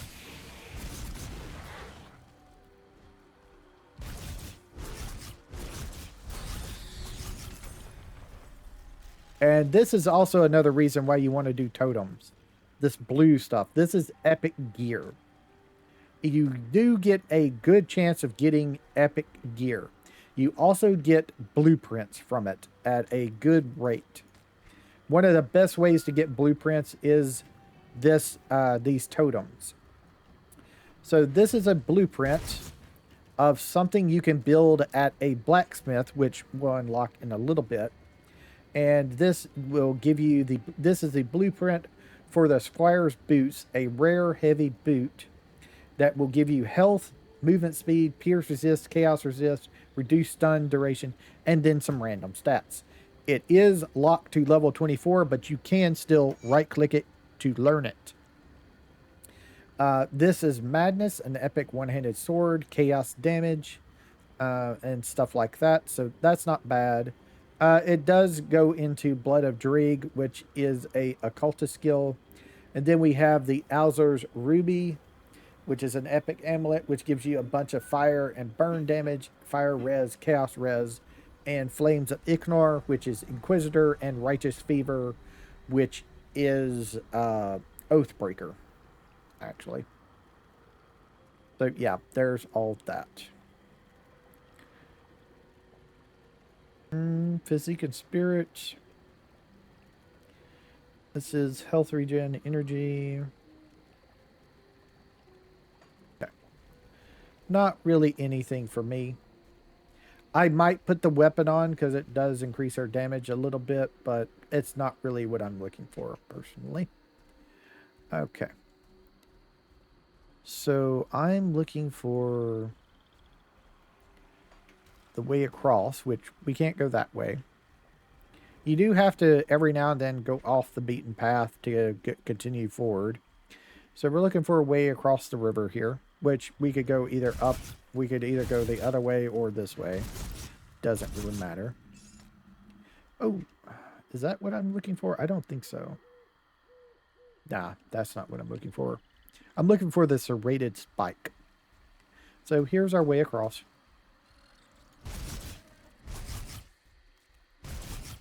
There's also these chests in the world, these ornate strong boxes. These are really good to open up because they give you a crap ton of stuff in them. While there is gear, what they really give you is the iron, which is money.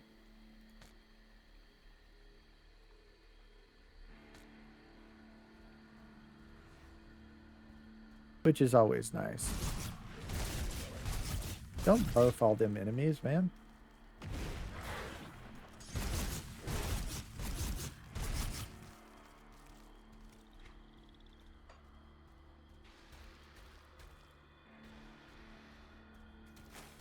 And like I said, if you get lost, just follow the road. And if you have to go off the road, just when you can, head back over to it, you know? So we're back on the road, as you can see. We're across the river. Of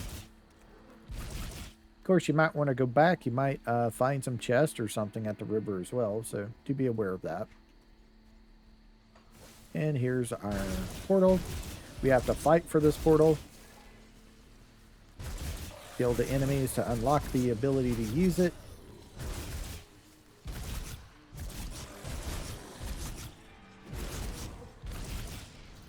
And there's our portal. So, I'm going to show you a little thing here. So, when you find the White Mire Rift, take a left and go this way.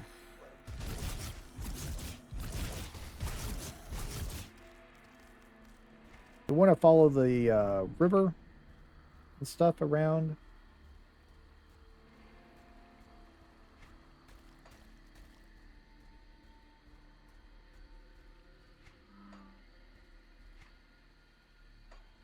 I think it's still going this way. So here is the people you turn the Slith necklaces into. This is Torvin. And he gives you the quest to find Slith necklaces.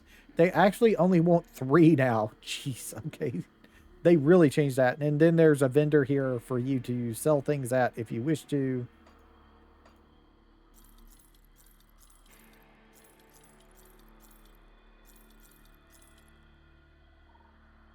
Amulet of the Eye. I don't remember getting that. Must have got that as well. Elemental damage, crit damage, gives you Iskander's Elemental Exchange, which I think is Aether class, and Forms of the Beast. That's actually us. That might actually be good. It turns our physical into elemental, though. Nah, I'm not going to keep that. We could use this probably, though. We don't need that. But yeah, this is just a regular vendor here. So, yeah, that's where those guys are. Right there. And then if we go up this way, there's some more sliths. Just continue following along here. Hi.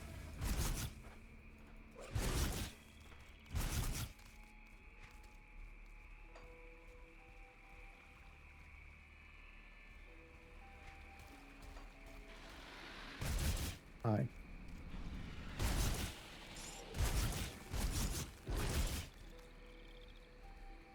You kind of just want to walk over here and go this way.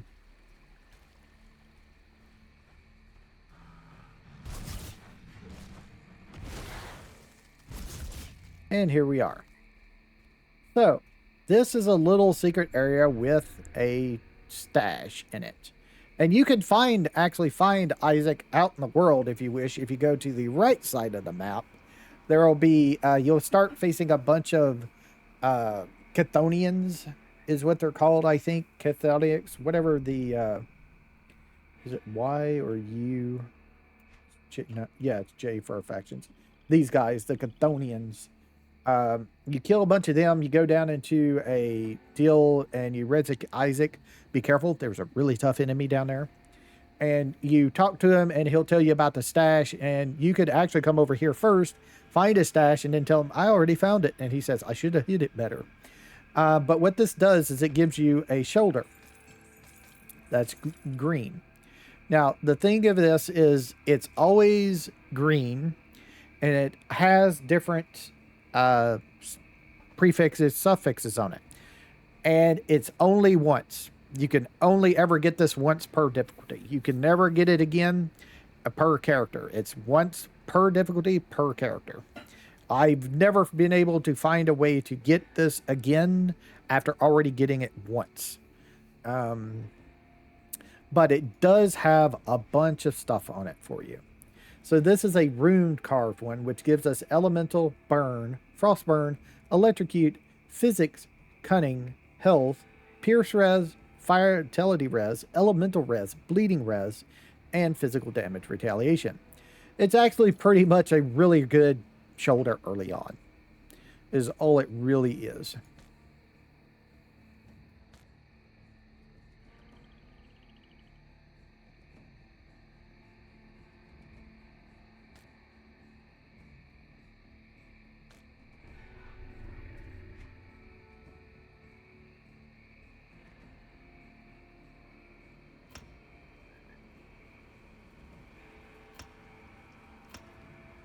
Spend 3 points for that pairs of pants. It may be good. They better be good.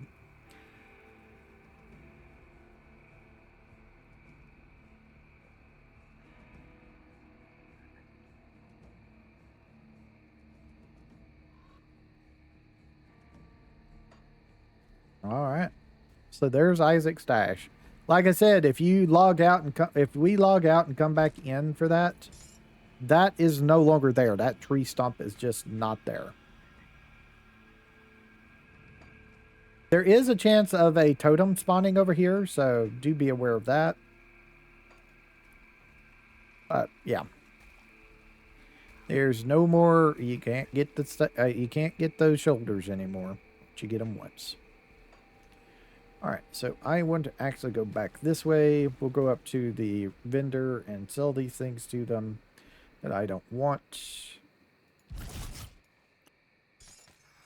That's right there what I was talking about, food rations. Look for like backpacks, but they still have the indicator on them and stuff like that.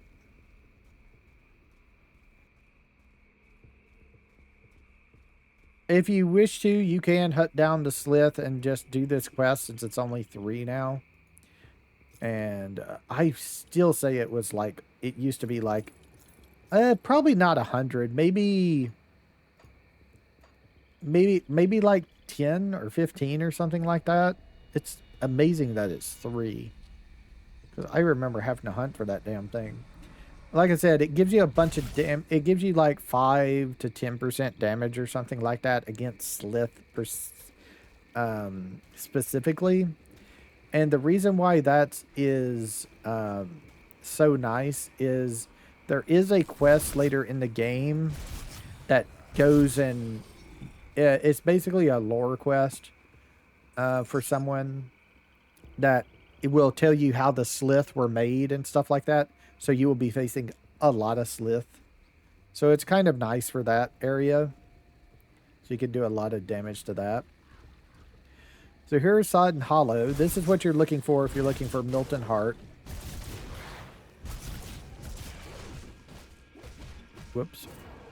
I didn't mean to push that button. I'm no longer a werewolf. I need to be a werewolf all the time.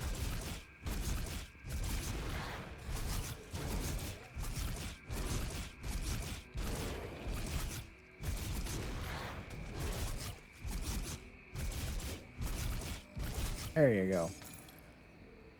Notes, amulets for Fleshbound Totem of Abomination, Caldor's Tempest, how damage to pets, blueprint for the Trimmer, which is an epic two-handed mace, which is actually pretty good for Force Wave. Then we have Milton's Cask of the Flesh Hulk, which gives you Overguard and Blitz, which is more soldier skills. You can re-roll this. If you just come and kill Milton again, he will come back, and you can just re-roll that if you wish to with different prefixes if it doesn't have what you want on it.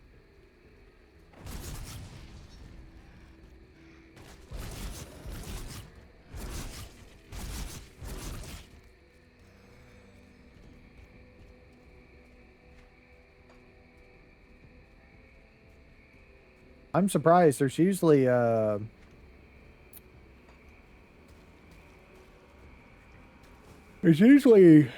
crystals. Aether crystals that is around his house.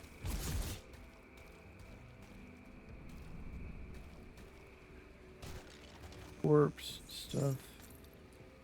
So this is some rare boots, which I'll probably just put on because they're better than magic boots I have for sure. Read that note. Read the trimmer.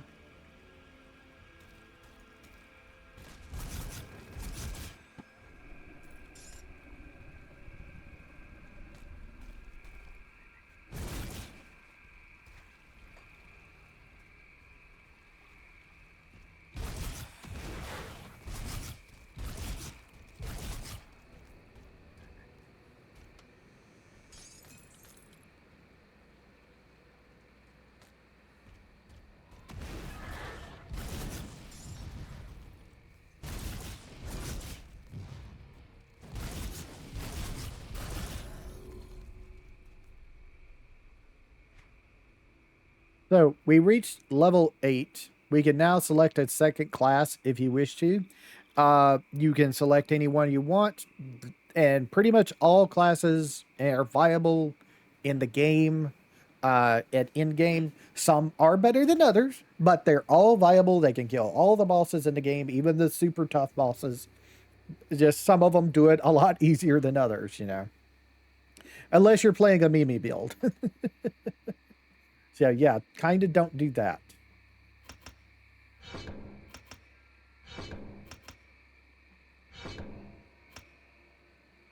Okay. So I could take this and then all of my piercing damage is now chaos damage. If I wish to. I don't know if I wish to right now. I do not know if I wish to right now. That's kind of why I was holding on to the sword here. Because this does do chaos damage.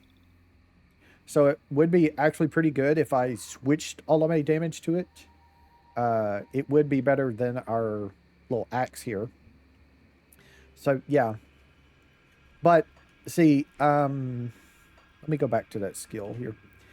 So, this will give me 100% of my piercing damage is converted to chaos damage. That means every bit of piercing damage that I would do, no matter what it is, will be chaos damage instead. Now, we can respec this later if we find that we don't want it. But right now, I don't want it anyway, and I don't need it until I get to level 15. I am level 11, which, excuse me, I thought I was level 8. Jeez. Okay, so, yes, at level 8, you can select your extra class if you wish to. But I kind of didn't do that. So we have veracity now. This gives us bleeding damage over 2 seconds, crit damage, and attack damage, and our attack damage converted 10% of attack damage converted to health.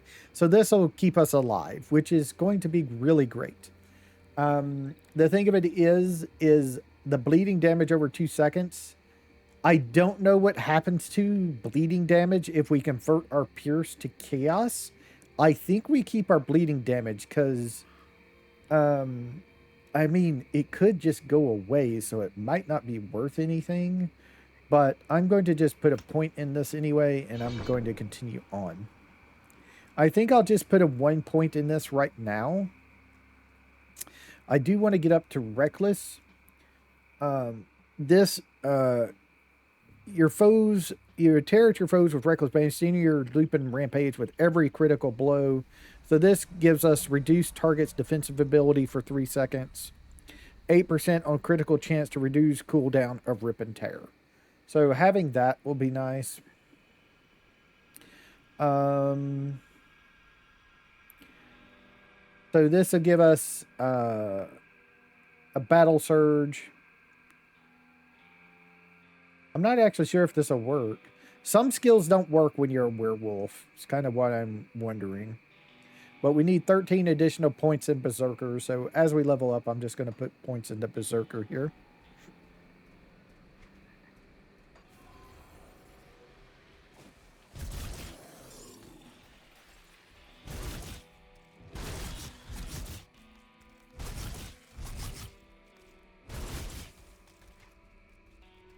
We want to go to this star. That's one of our quests. It's this guy right here. He's the one one of the ones we have to kill for a request. It goes into the something for nothing quest. Onslaught, huh? Interesting that it rolled Onslaught.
We got two of them.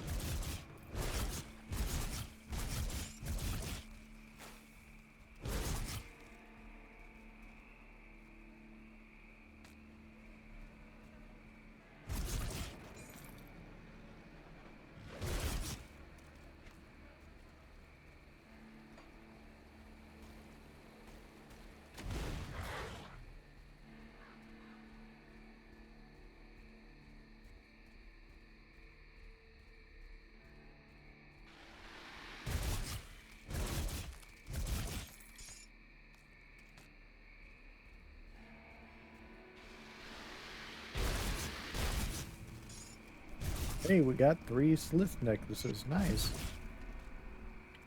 Go turn that in.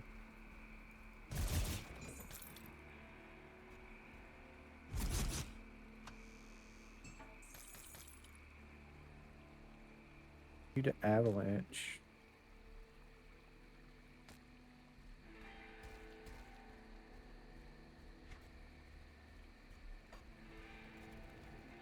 Another quest guy up here.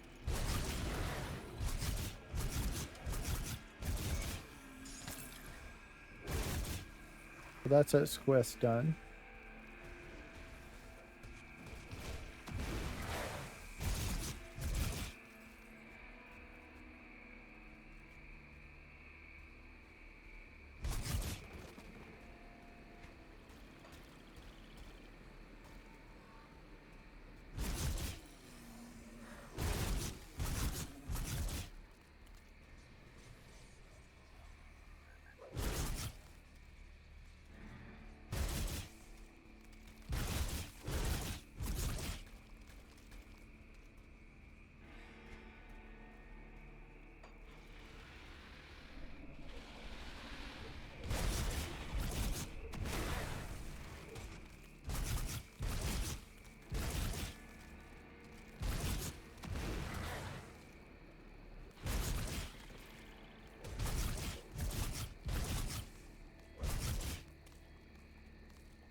Hmm.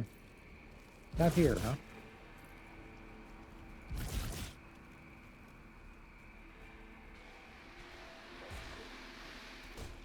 So I'm looking for somebody who's supposed to be, like, held by the slith.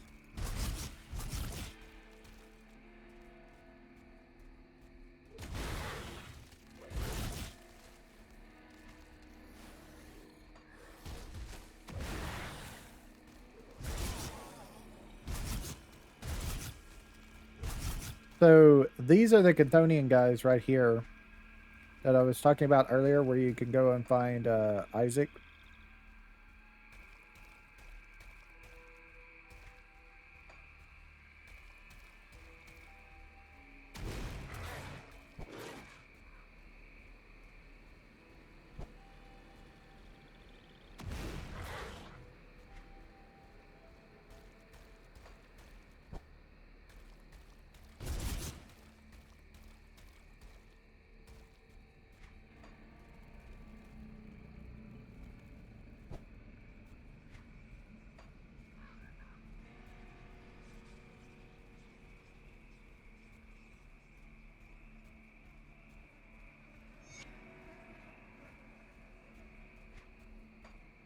Maybe up here.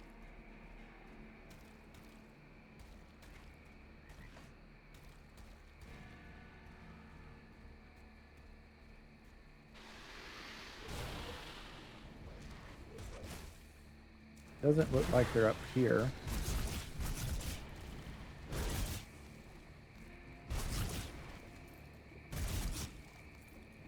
Wow, okay. That's interesting that that just dropped off of that guy.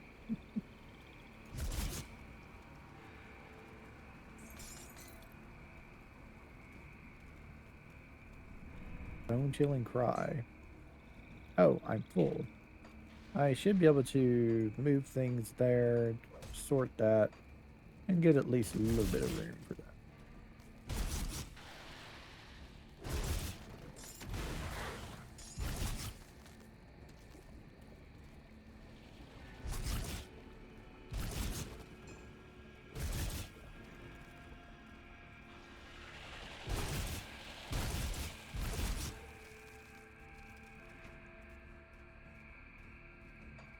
Not here, huh? Alright, well, let's go into the cave real quick.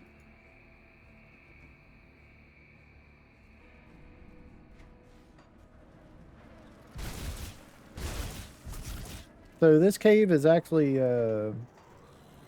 pretty important if you're a Nightblade.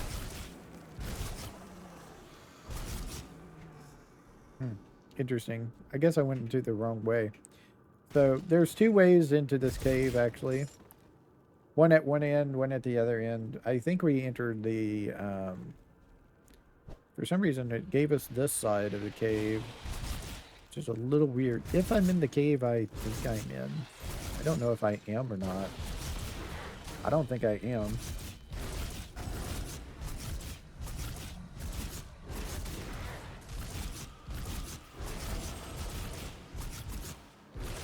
As long as I attack you, I will live. Freezing doesn't help.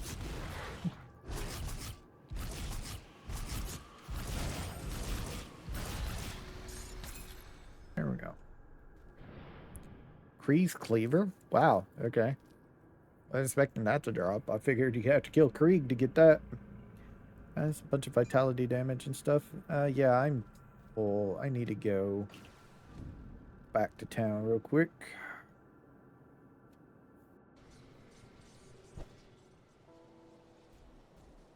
I'll give you a good price on what I've got left.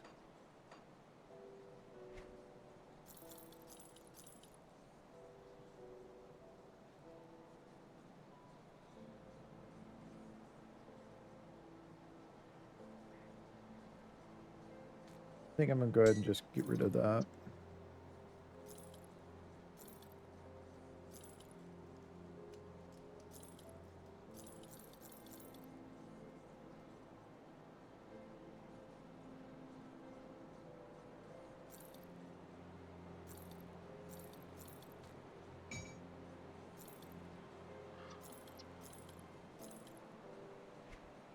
time well spent.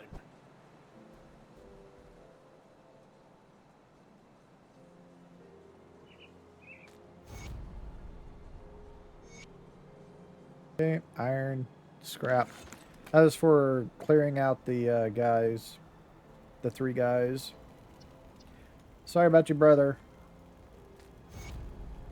So she gives us, and then she also gives us the amulet, which is actually a decent health amulet. If you need health early on, this is like your, that's like your thing, is to go get Milton's amulet quest done. It's a lot of health early on. I'm just going to put it here. I shouldn't need it, but it's there in case I need it. And I'm going to keep this sword on me. I'll keep an eye on Alright. Let me check real quick. Did I get a... I don't think I got a... Oh, I did get a spike. Okay. Put that over here on that one. So, that gives us a bunch of piercing stuff. Let's see. We also leveled up, so let's just 3 points into that. Get our bar filled up. Gives us a bunch of stuff. It's nothing bad. Okay. Let's go back into here. I'm going to go back here. I'm looking for that trader. And then we'll probably stop for the day. Kriegs. +4 to stored totem. That's actually really nice. It does take you a while to get stored totem. Oh my god.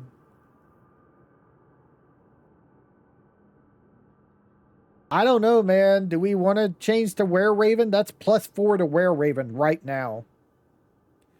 See, the difference between Werewolf and Wereraven is all about spells and stuff, while Werewolf is about physical. Well, not physical, but oh man, is about, you know, melee, while the Wereraven is all about the spells and stuff. It works the exact same way. It has skills and stuff, but it is spells instead. And it kind of goes a little bit better with the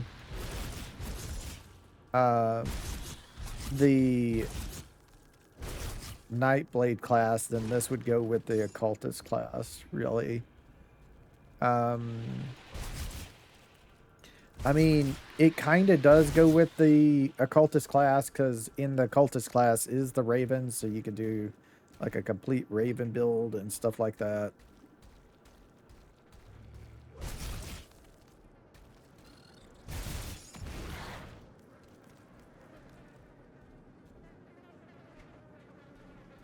Yeah, this isn't the... I don't think this is the cave I was thinking about.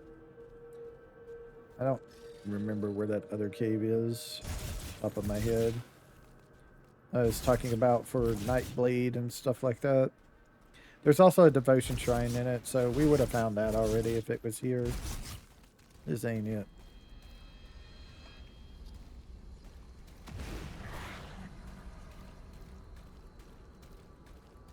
We do have movement skills here.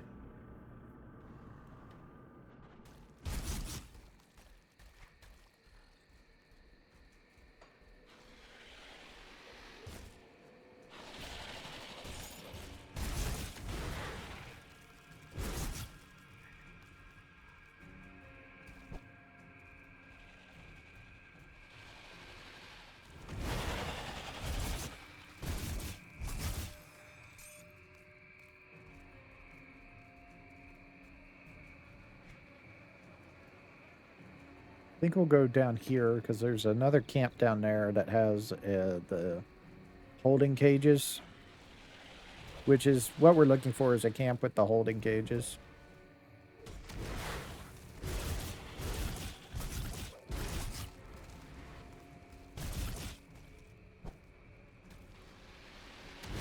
Yeah, there he is.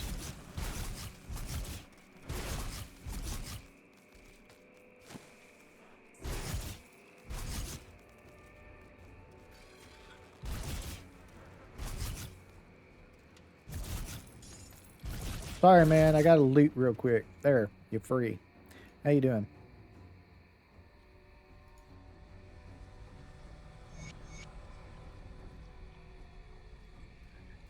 So, yeah. Okay.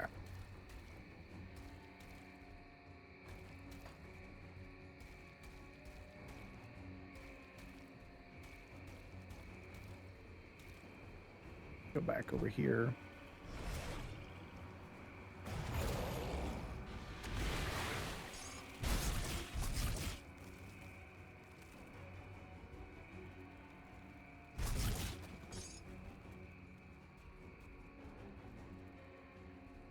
Ooh, that was a spike of lag for some reason.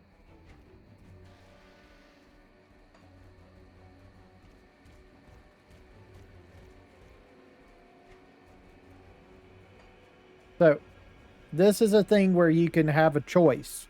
You can either repair the bridge with scrap and iron to skip going into the cave, or you could go into the cave and kill a boss.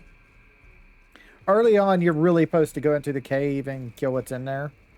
It also has a portal in it as well, right at the beginning.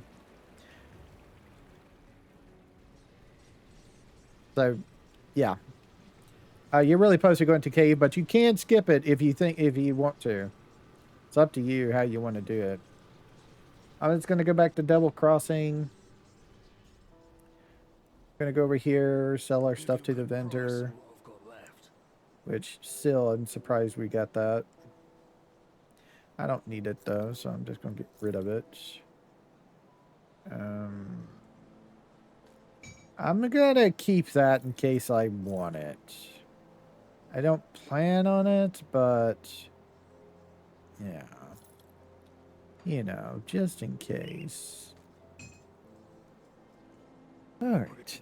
So, like I said, there's the guy we just rescued. He's a deal. He gives us experience. He gives us some reputation. And he's a dealer. He's another merchant where you can buy things. I will say he does give you ribbons, magic medals before the other guy does. Really, he will eventually start selling them when I think you're in your 15 to 20 range. But this guy does them just straight up as soon as you rescue him. Also, I'm gonna take me another serrated spike so I can use it later. But yeah, and these medals. The main thing about the medals, while they have the stats on them, they also give you increased experience gain, 3%, 4%, stuff like that you can get. Or later on, they'll get up to 4% and 5%, I think. But early on, they just give you 3s always. So, like, this is pretty good. This right here would be for your Necromancer with Soul Harvest, but also all the bonuses to pets and stuff like that. But that is going to be it for me this episode. I talked a lot and I am tired, so I'm going to take me a break and have me some dinner. And then we'll come back and we'll see if I want to stay a werewolf or do I want to go to a were-raven since I got this +4 to were-raven. Oh, man. And were-ravens do cold damage, so this is a thing. We check real quick. Here's the were-raven right here. Their whole thing is doing piercing cold. Mainly cold. Then you have this skill right here, which changes your cold damage to chaos damage. You have this, which is for cold, and frostburn, which is the dot of cold damage. And then you have the Everwinter abilities while tearing through. So pierce, cold, chaos, frostburn damage with 10% increased duration. And 4% a chance on the cooldown to cold snap. So, yeah, I'm not really sure, but we'll see. But I will see y'all later. Thank y'all for watching. Y'all have a nice time, whatever time it is in y'all's part of the world.